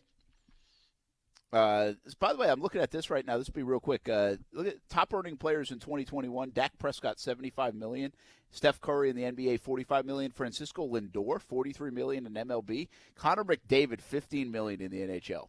That's a third it's tough. Of Lindor. I mean, what a different price range in the NHL. Icemen are hot, though. Go check them out. 9 in a row. They go for tonight at home down at the arena. One thing about what he just said. He said he narrated his football life. And by the way, my age, I'm 44 years old. I don't remember him as a great coach either. I was interested in getting in the business, so I was super keen and tuned into people in the broadcast booth.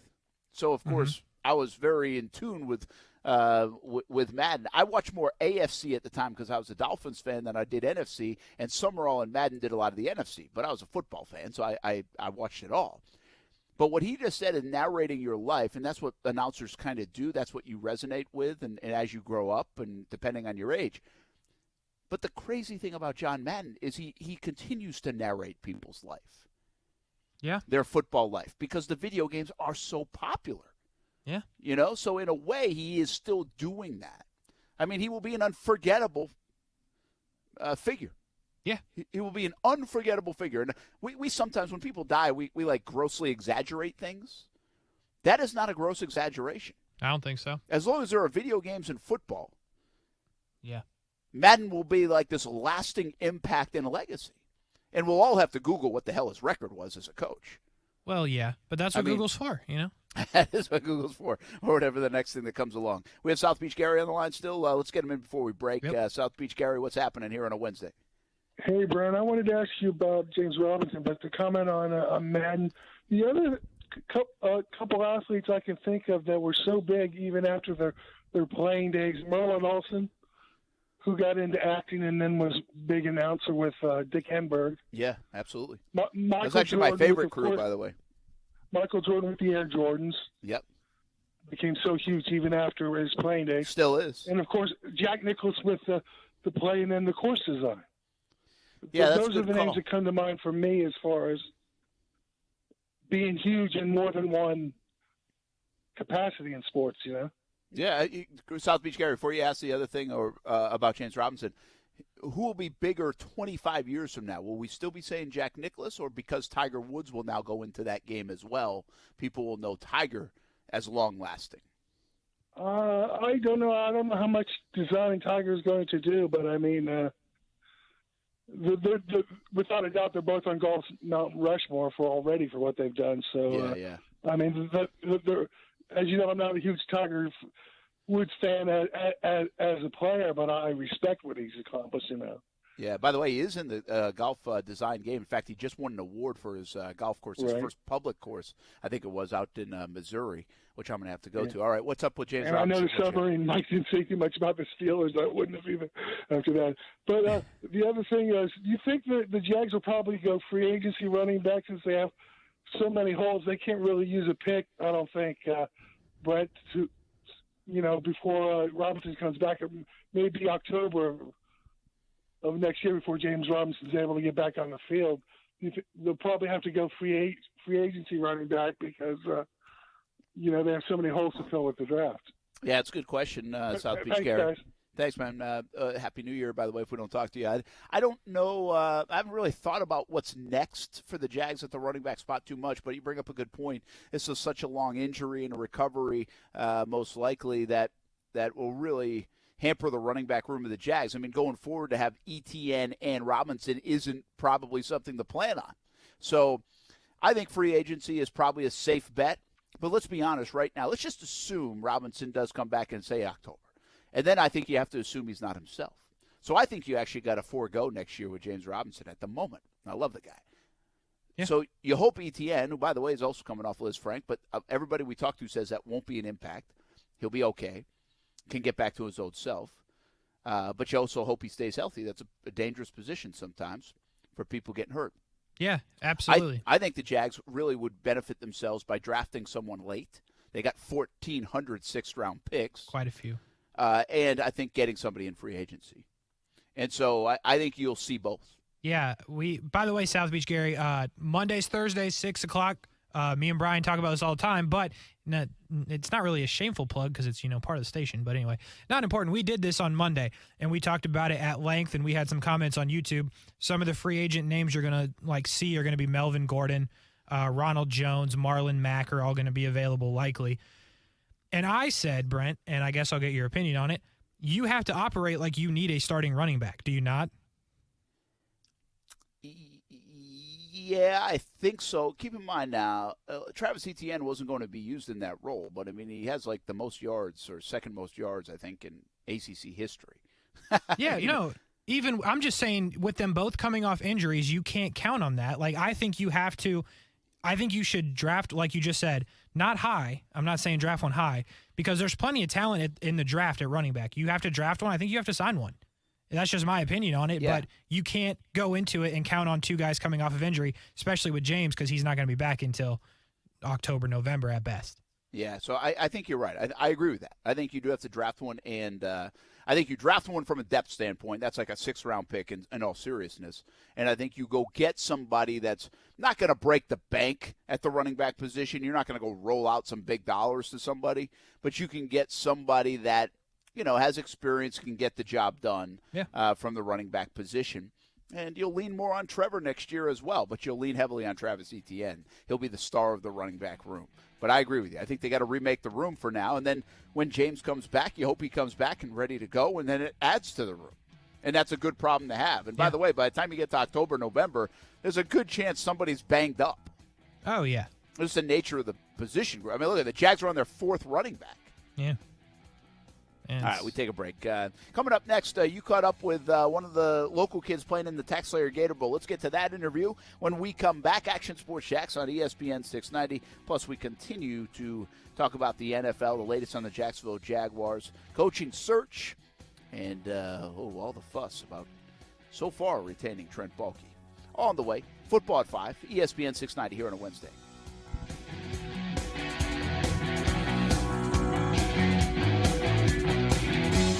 Now, the First Alert Forecast on ESPN 690.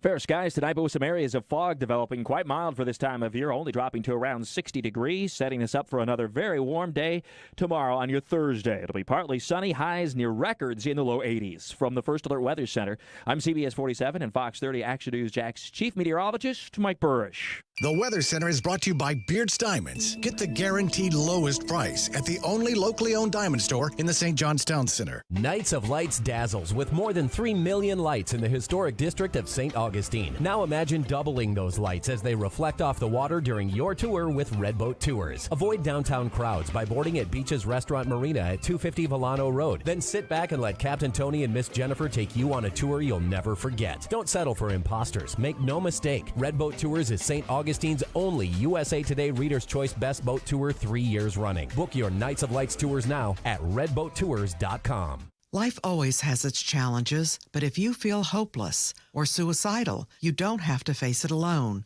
I'm Dr. Christine Caulfield, CEO of LSF Health Systems, and our free Link to Life program can help. We'll connect you with a care coordinator who will work with you to build better tomorrows. Please take suicide off the table. Contact Link to Life at 904-582-3252 or visit lsfhealthsystems.org. Do you consistently outperform your peers? Do you enjoy setting challenging goals and then exceeding them? And do you want a job where you can determine the size of your paycheck? If so, you could be suited for a career in advertising with Cox Media Group. Because we're searching for self-motivated professionals to join the advertising sales team in our North Florida office. This media consultant position requires an outgoing, confident, and driven person who'll seek out business owners in North Florida and help grow their businesses with innovative marketing solutions. The ideal candidate will have a basic knowledge of both traditional and digital advertising. Cox Media Group Jacksonville offers a team environment based on excellence and customer-focused selling with unlimited earning potential, the best benefits in the industry, ongoing training, and advancement opportunities in markets nationwide. To apply for the media consultant position, email your resume to jaxjobs@cmg.com. That's JAXJOBS@cmg.com. Or call 245-8732, 245-8732.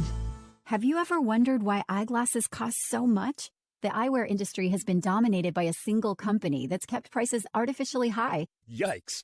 Warby Parker was created to change that. They design and produce their own eyewear and then sell it directly to you for a fraction of the price. Warby Parker's high-quality glasses start at just $95, including your prescription. Try 5 pairs of frames for free. Go to warbyparker.com to pick your 5 frames to try on at home for free. That's warbyparker.com. Hi, Hi, I'm Pauline Savigny, owner of Grace Aerospace and a hyper-connected mentoring graduate of the Jacksonville Women's Business Center. Being a member of Jax Chamber and involved with JWBC has provided me with many great new relationships. Success doesn't come without strong support, and the people of JWBC have provided exactly that. JWBC furthers my confidence in that deliverance by providing a strong group of women business leaders to connect with, learn from, and lean on. For more information, visit jaxchamberfoundation.org.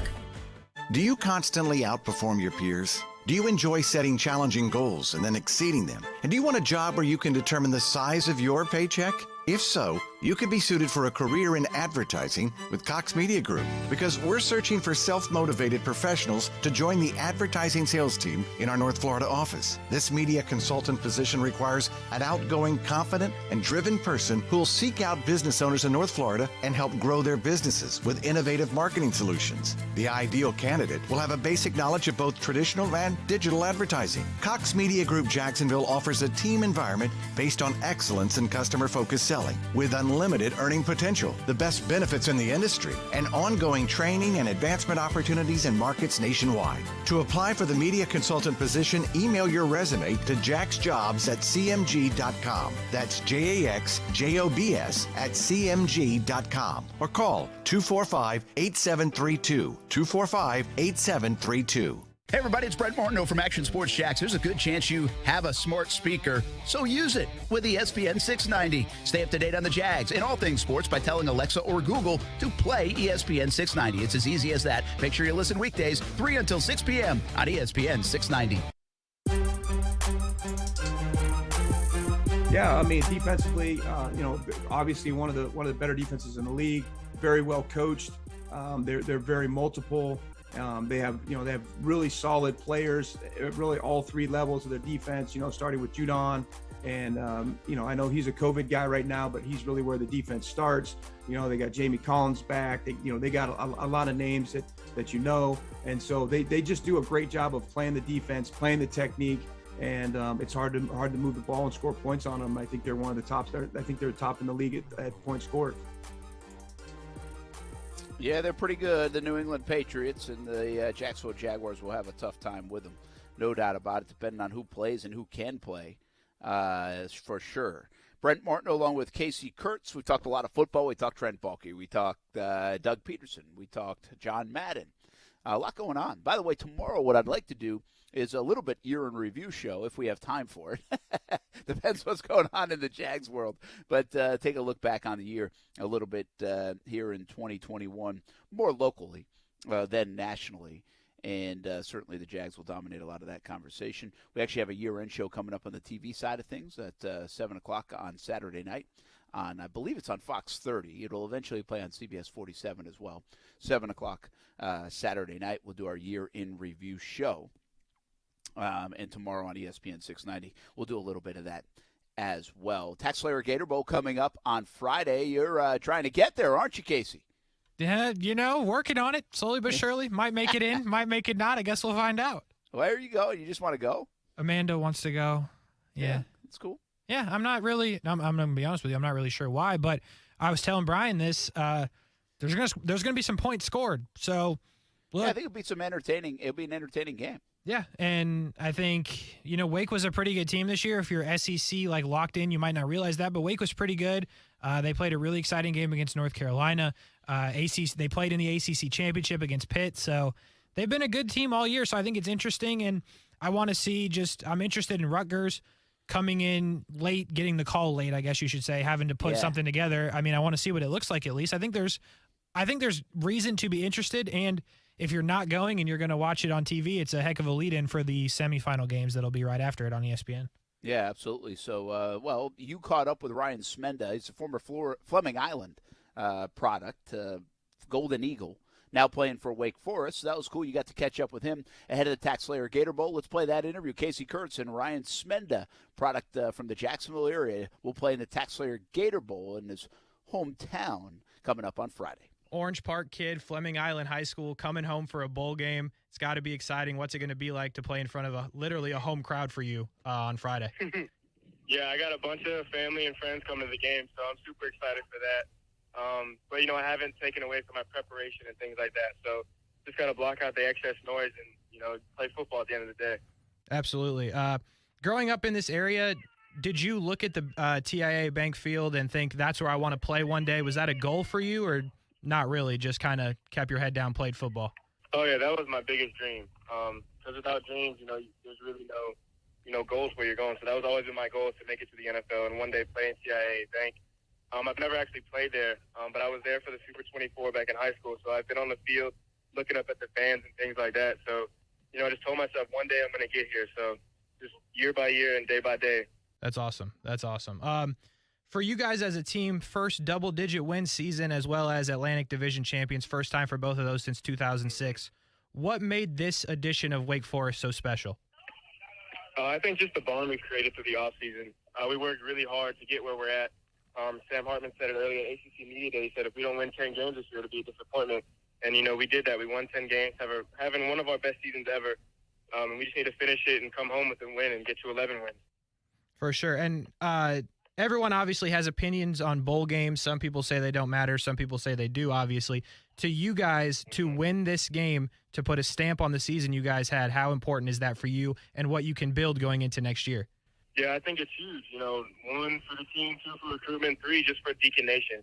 Because they've been through us for the ups and downs, the comeback losses that we've endured.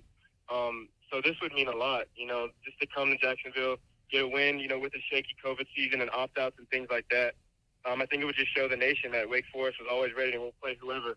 And I think just for the seniors on our team, it would mean the world, because some of these guys are never going to play football again. And, some of them are, but who knows? But, just to come out with the win for these guys, it would mean everything. Because we all put our heart, sweat, and tears into this. And, just to get the win on Friday would mean the world. Absolutely. Ryan Smenda Jr. with us right now. You can follow him on Twitter at Ryan Smenda, as well as on Instagram at 5Menda. Ryan, let me ask you this, man. We're doing this on the phone, so we're obviously not face-to-face. So you can't see me, but I'm a bigger dude, right? I like chicken wings. I go on your Instagram. It's Just Wings, NIL deal. You got to tell me how that happened, man. Yes, sir. I love chicken wings, too. So, one of our running backs, Christian Beal, he put me on to Just Wings. So I couldn't say no. I had to get some of that. Yeah, that's awesome. When I saw that, I was like, this guy. Jacksonville guy already. I like him enough, but, man, this puts it over the top. Last one for you. Going forward, obviously you mentioned it, recruiting, building a thing. Looking ahead to next season, what is the next step you guys can take as a program? I think just being consistent. We started off really well. We got to UNC and things got a little shaky, and we suffered our first loss. So I think the biggest thing for next year is to be consistent throughout every single game. Defense has to step up in certain areas, and we will. We're going to work really hard in the offseason to get to where we need to be. But, just overall, I think just consistency for next year is definitely going to be our biggest goal. Absolutely. Absolutely. Ryan, really appreciate it, man. I know it was quick. I know you don't have a lot of time, but I appreciate you. When you get out there on the field, take it all in, enjoy it. You'll be back there someday in the NFL. Are you a Jags fan, by the way, real quick? Yeah, I'm a Jags fan. I say that. All right. Well, hopefully you're there. Play NFL as a whole, but yeah. I hear you. Not a popular thing to be a Jags fan right now. That's okay. No big deal. But at the end of the day, you're going to be back there one day. Enjoy it while you're out there. Best of luck. Get that win. Can't wait to see what you do going forward, man. Appreciate you. Yes, sir. Thank you so much. I think it's pretty cool. A lot of people, you talk about the bowl games like you brought up, Casey. And, you think about how much that means for that young man right there, Ryan Smenda. We've had some Wake Forest Demon Deacons products from Jacksonville. Comes to mind Johnny Wolford, right? What a career he had there at Wake Forest. And look at him now in the NFL. He's an unbelievable story. Was terrific at Bishop Kenny. And there's others. But for a guy like Smenda, who gets to come play in Jacksonville and then almost had the game taken away, and now gets to play against Rutgers, and you just keep your fingers crossed for another couple of days, the game happens. That's an emotional time, man. I think there'd be nothing better to do that, right? If you're a local kid to play in the Taxslayer Gator Bowl. I get so many people that just dismiss the Gator Bowl, and it's like, it's not like it used to be. It's like, yeah, well, you're the same people that, don't want to see Jacksonville built up and become a bigger city, in my opinion. Right. Because it's like you're not going to live in the 1980s forever. All right? You're not going to live in the early 1990s and what the Gator Bowl used to be forever. Yeah, everybody's admitted it. The Gator Bowl is not what it used to be. The bowl system is not what it used to be. Bowl games aren't what it used to be. But for a guy like Ryan Smenda, what an awesome opportunity for his family. What a memorable moment this will be Friday for him. And it might be one of the key moments or the pinnacles of his sporting career as he looks back on it, to be able to play here in his hometown. Yeah, absolutely. And I think I had some other questions for him, obviously, but I don't have the cachet build up as Brent Martineau. So when they say, 5 minutes, I have to keep it at 5 minutes. I'll build my way up to Brent Martineau, who can maybe push the envelope a little bit, but I kept it on time. But the point of the story is I was going to ask him specifically, how did I just lose my train of thought, Brent? What were you going to ask him? That's a great...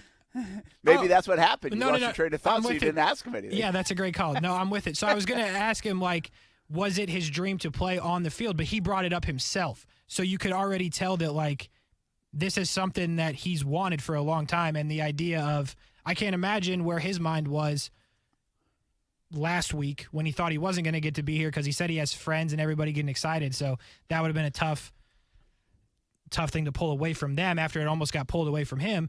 But I think what's interesting is I said in there that he'd probably be in the NFL, and I mean that. He led his team in tackles last year. He was second this year. He's a really quality player on a program that's on the up and up, so he's going to get some looks coming next year. Just their defense, they give up points, but who doesn't? It's college football. He's a very good player on a very good team, and I think come next year, he's a guy that you'll be looking at for the NFL draft. I think they'll win the Taxslayer Gator Bowl as well over a Rutgers team that probably will be, ill-prepared to play in a bowl game, and that's expected. But both energized to play in the game. Speaking of bowls, Maryland beat Virginia Tech 54-10 today. How about that? Yeah, I was watching that. Clemson's good thing I picked Maryland in my bowl pool. There you go. Clemson, Iowa State tonight. Oregon, Oklahoma tonight. So we got some good games tonight. Yeah. In the bowl season, hopefully they go on and last. There are games getting canceled left and right. So I think we're, ESPN 690 will play some games, and some of the scheduling's been jockeyed around. I think last night we were supposed to have the Holiday Bowl on Fox, if I'm not mistaken, on TV side, and then all of a sudden that game got canceled because of COVID, so that didn't happen. But we got some big games coming. One more thing on Ryan Smenda. When you told me, you were like, hey, I think I'm going to interview Ryan Smenda, which was great. I was like, man, I think he's really good at wrestling too, and I looked it up. He was a good wrestler. Yeah. At Fleming Island. So, I mean, you talk about a perfect match of mentality, a wrestler and a linebacker. Exactly. I was just thinking that. Exactly. Yeah. I mean, so good for him. He gets to play coming up on Friday, 11 a.m. on ESPN and in his hometown in Jacksonville, the Taxslayer Gator Bowl. Hey, the Indianapolis Colts, they called Phillip Rivers. Didn't look like the phone call lasted very long. They're going with Ellinger if Wentz can't go, and we'll see if Wentz is able to go with the new rules. But that's interesting that Phillip Rivers doesn't look like he wants to come back and play. Yeah, I guess that high school coaching gig's pretty good. Yeah, well, by the way, it was one of those things probably that sounded better to him when he said, earlier in the year, hey, maybe I'll come back, and if somebody's making a playoff run and needs somebody, and if the situation's right, and then he's like, man, these holidays are fun sitting here drinking beer on the couch, Yeah. And I'm out of shape, and I really haven't done as many sprints as I thought I was going to do. Right. And if I'm do I really want to get hit by a 320-pound defensive end again? And that's exactly the point, because I believe they're playing Las Vegas, which means Max Crosby and Nick Ngakoue. So you know what? I'm good. I don't need to be hit by either of those guys. It's good to be able to call your shots. Yeah, not too bad. The other thing, hey, I just want to say, how do you feel about fireplaces in Jacksonville? I got the outdoor fire. Well, yes, you do. Right? Yep. But that's like Austin makes fun of me about the outdoor fire pit, but it's actually a common thing. Is it though? I never went over to a friend's house when I was a kid and was like, hey, nice fireplace outside. That's a fair point, but I would say in the last 5 to 8 years, it's become more and more a common thing. More and more people are doing outdoor kitchens and outdoor things, and then they include the fire pit as well. Okay, I think you can go to places in Jacksonville, restaurants and stuff, that have the fire pit stuff. Sure. Right? So I just think the fire pit itself has become more of a phenomenon in the last 10 years. Yeah. In any part of the country, really. Yeah, it's a thing. It's definitely a thing. Than it used to be. So we have a fireplace, by the way. Never used it. Don't know how. Probably set the house on fire. Haven't tried. So you have a fireplace, built in the house? Yes. Came with the house. What I'm getting at here is when you're up north, there's a couple of things you miss. I've always said I miss my snowblower from the Albany days because I love pegging the house next door. I could throw it like 50 feet, man, and it rained. It snowed like 2 feet sometimes. Jeez. And so I had a damn good snowblower. Okay. I'll tell you this, the snowblower cost more than my fire pit, guaranteed. That's how good of a snowblower I had, but I needed it. Yeah. And but then they come here to Ohio, and it's like it's not even that cold out really, but we like the fire. Okay. And so Steph's brother they have bought a new place. It's like this old house. It's really cool. In the 1840s it was built. So it's haunted then. Yeah, probably. We actually went down the basement, and there was some thought that it was. Okay. Nice. There's some stories to probably tell. But they've got like the old fire stove type thing. Okay. You know? Yeah. And so that's downstairs right now. I actually wish I was doing the show from next to the fire stove because I kind of like it. Like I like being up north and this time of year being around a fire. But I'd be too loud downstairs for the rest of them. So, but I'm going after the show. So they got you in like an attic? I'm like upstairs, like a loft area. Gotcha. And so what I'm really getting at is I want to actually now go buy the stove and bring it to Jacksonville. Interesting. In my house. Okay. Like, I don't care if it's hot or anything. Like, for those cold days, for the few days that it does get a little chillier and you could have a little fire going, like, I want that. I miss that. I've learned today that I miss the fire. From the northern days. I don't miss the northern days, but I miss the fire from the northern days. Okay. Guy has fireplace, needs second. That's kind of what I'm getting out of this. Yeah. Okay. I'm going to try to look into that now. Nice. Okay. And see if I should. But I don't have a fireplace at home. Like, I don't understand. I'm surprised that many places in Jacksonville actually have the fireplaces. Yeah, I was kind of surprised when we bought our house. It just, like I said, it was in there. But I wish mine did, is what I'm getting at. Because I would use it. Yeah, I fully believe that you would. I bet. Have you always lived? Yeah, you always lived in Florida, right? I was born in Indiana. Oh, okay. So but not remember the years in Indiana because really. you were young. I was like 7. Yeah. So when we went to Albany, we bought this house and it had a pellet stove. Have you ever heard of that? No. So I hadn't either, really. And I've been like living in New England forever. But so the pellet stove, like you actually, like instead of using firewood, okay, you actually used like these wood pellets. So it was like this bag, like you know how you buy like bags of mulch? Yes. So you buy like this bags of pellet, wood pellets. Okay. And you pour it in. That's weird. And they burn the wood pellets. I don't love that. It was awesome. Okay, all right. Like it said, like you didn't need to put the heater on in the house. It gave off so much heat. So it was really like cool.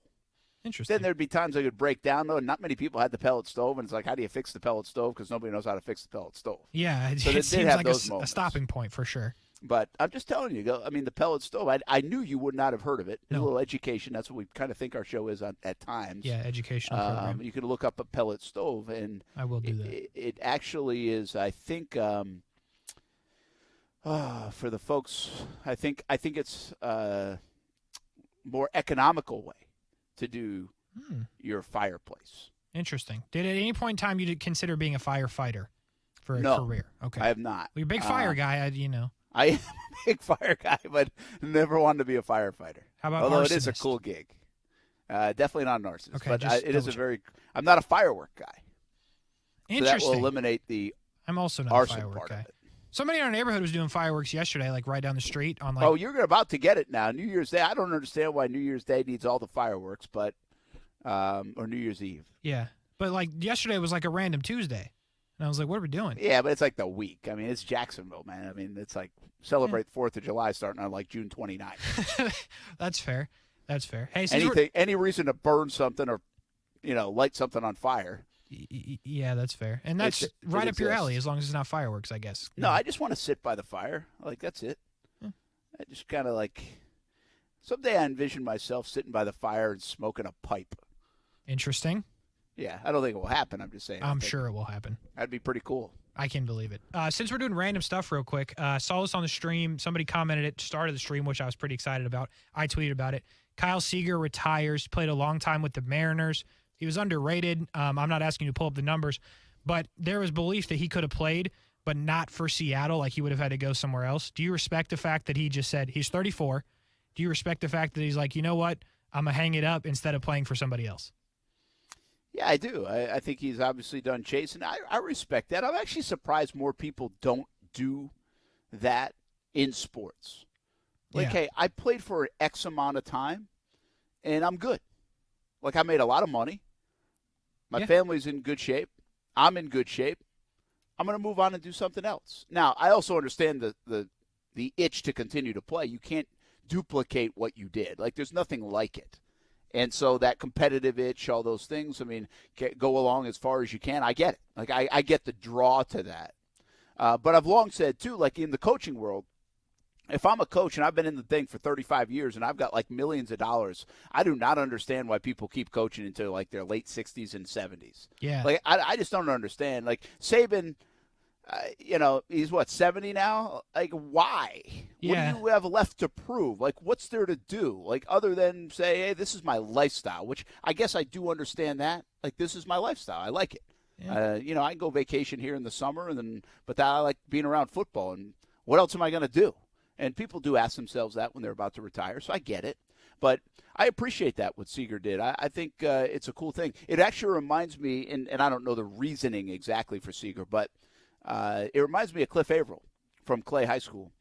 And Cliff, he lost his dad when he was he had made it to the NFL, and he lost his dad at some point in his career. I can't remember exactly when. But one of the promises he made to his dad was that he was going to play for a decade and hang it up. And I think he ended up even hanging on one more year, if I'm not mistaken. And he basically said, listen, I want to have my wits about me. If I'm fortunate enough to play and be healthy and, feel like I did good things in the NFL and made the money I made, and like that's satisfactory enough. And I think like his point of that was, I still have more things to accomplish after football. Yeah. And I've always found that fascinating. I thought that was pretty interesting. And again, I think he was right about a decade. I remember talking to him. I think he might have gone one more year. And good player too. And very good player. Yeah, very good player from Clay High School. So I find what Seager did interesting. And by the way, 34 years old, just as a hitter. Yeah, that's about when it can start to go. Yeah, I mean, there are people that keep going. But 34 is when it can start to – I mean, you got from, some superstars early on, but then you got your wheelhouse from like 27 to 33-ish. Yeah. If you even look at Daniel Murphy, who was so good in that stretch, but then it looked like injuries and other things started to catch up, and it was right about that age. Yeah. No, for sure. I think, he was always a guy that hit a lot of home runs. Like this year he only hit 212, so obviously the average was going down, still hit 35 home runs, though. Don't get me wrong. He hit 242 in his career, nothing pretty good, pretty quality. So I just think that it's always so cool when guys play their whole career with one team and then choose to retire with that team. You don't see it very often. I mean, the only ones that come to mind of late would be obviously now Seager, Jeter, and then Dustin Pedroia. But like even like Clayton Kershaw, it sounds like may leave the Dodgers. So I think it's always interesting when a player decides to do that and kind of keep a legacy with that team. So now Mariners fans can they're not going to look at him as like one of the greatest players to ever play for the organization. But when someone says the name Kyle Seager, they're going to be like, oh, that's our guy. Yeah, that's cool. That's our guy, yeah, right? Yeah, I think there is something to be said for that. Because if you look at, like, for example, I'm trying to think of a Red Sox example off the top of my head. Johnny Damon's a horrible one. Like Pedro, Red Sox fans can't say that's our guy, can they? Nah, not really. He feels like a Red Sox guy, but so does Ortiz, but he's doesn't fit what you're talking about. And some of their longtime guys that you never thought would leave did leave. They traded Nomar Garciaparra. Boggs left. Clemens left. I'm sure there's somebody that fits the bill here that I'm missing. Yeah, that's what I'm trying to think of. Veritek, yeah. Veritek's that's our guy, right? Yeah, and that's actually a really good example. Like, yeah, he was a catcher, and there's some they love the Red Sox fans love Veritek a little more than they should, but he was quality. He wasn't great. He was quality, and he finished his career where he started. So I think there's something to be said for that. Yeah, hey, let's leave you with this today. John Shipley just tweeted this out. I think it's pretty good. It's from an Instagram post of Brandon Linder, which, by the way, if you said that he had an Instagram and he posted on it, I'd be a little surprised. Yeah, I'm still surprised, yeah. Yeah. But anyway, he said this, and this brings us back to James Robinson. And this also might shed a little light on the whole urban James Robinson situation. Linder said, "They don't make them like you, James Robinson. I'm truly honored to block for you, my brother. I know this is a minor setback. Will only make your story that much greater." So a nice post from Brandon Linder. And you got to wonder, along with Trevor, if he was one of those supporting pieces of, hey, get this guy the football, back a few weeks ago. Yeah, and one thing that Urban Meyer was consistent on, that he said to the media at least, that he consulted Brandon Linder a lot. How true was that? Who knows at this point, knowing what we know now, but it seems like Linder was a guy that Urban really listened to. Yeah, I agree with that. And he tried to hitch his wagon to him. I'm not sure Linder was comfortable with that or was okay with that. Who knows? Yeah. By the way, 522 posts for Brandon Linder on Instagram. Not Really? something I thought I was going to find out today. Most of them, he's holding fish. 400 of them at least have fish on them. Oh, yeah, fish. Yeah. Here's 10 straight with fish and then about 8 straight with turkeys. I bet over under 25 over. I'll take have Blake Bortles involved in it. Ooh, that's a good call. They're good buddies. That's a good research question that's going to take more time than what we have left in the show. Not that important, okay? Enjoy the bowl games tonight. We'll be back at it tomorrow. String Sports Brewery at 3 o'clock. Coming up tomorrow on a Thursday afternoon, and then not with a local show, Action Sports Jax on ESPN 690 on Friday. Unless something breaking happens, then we will be. But we'll go to the National guys on Friday. So tomorrow, final show of the week. We'll do a little look back on 2021. What a wild ending it has been to it. You can always listen to the podcast, Action Sports Jax on ESPN 690. Subscribe to it, or go back and watch a show on YouTube. You can subscribe there as well. Action Sports Jax on ESPN 690. For Casey Kurtz, I'm Brent Martin. We'll do it again tomorrow at 3 p.m. Have a good night, everybody.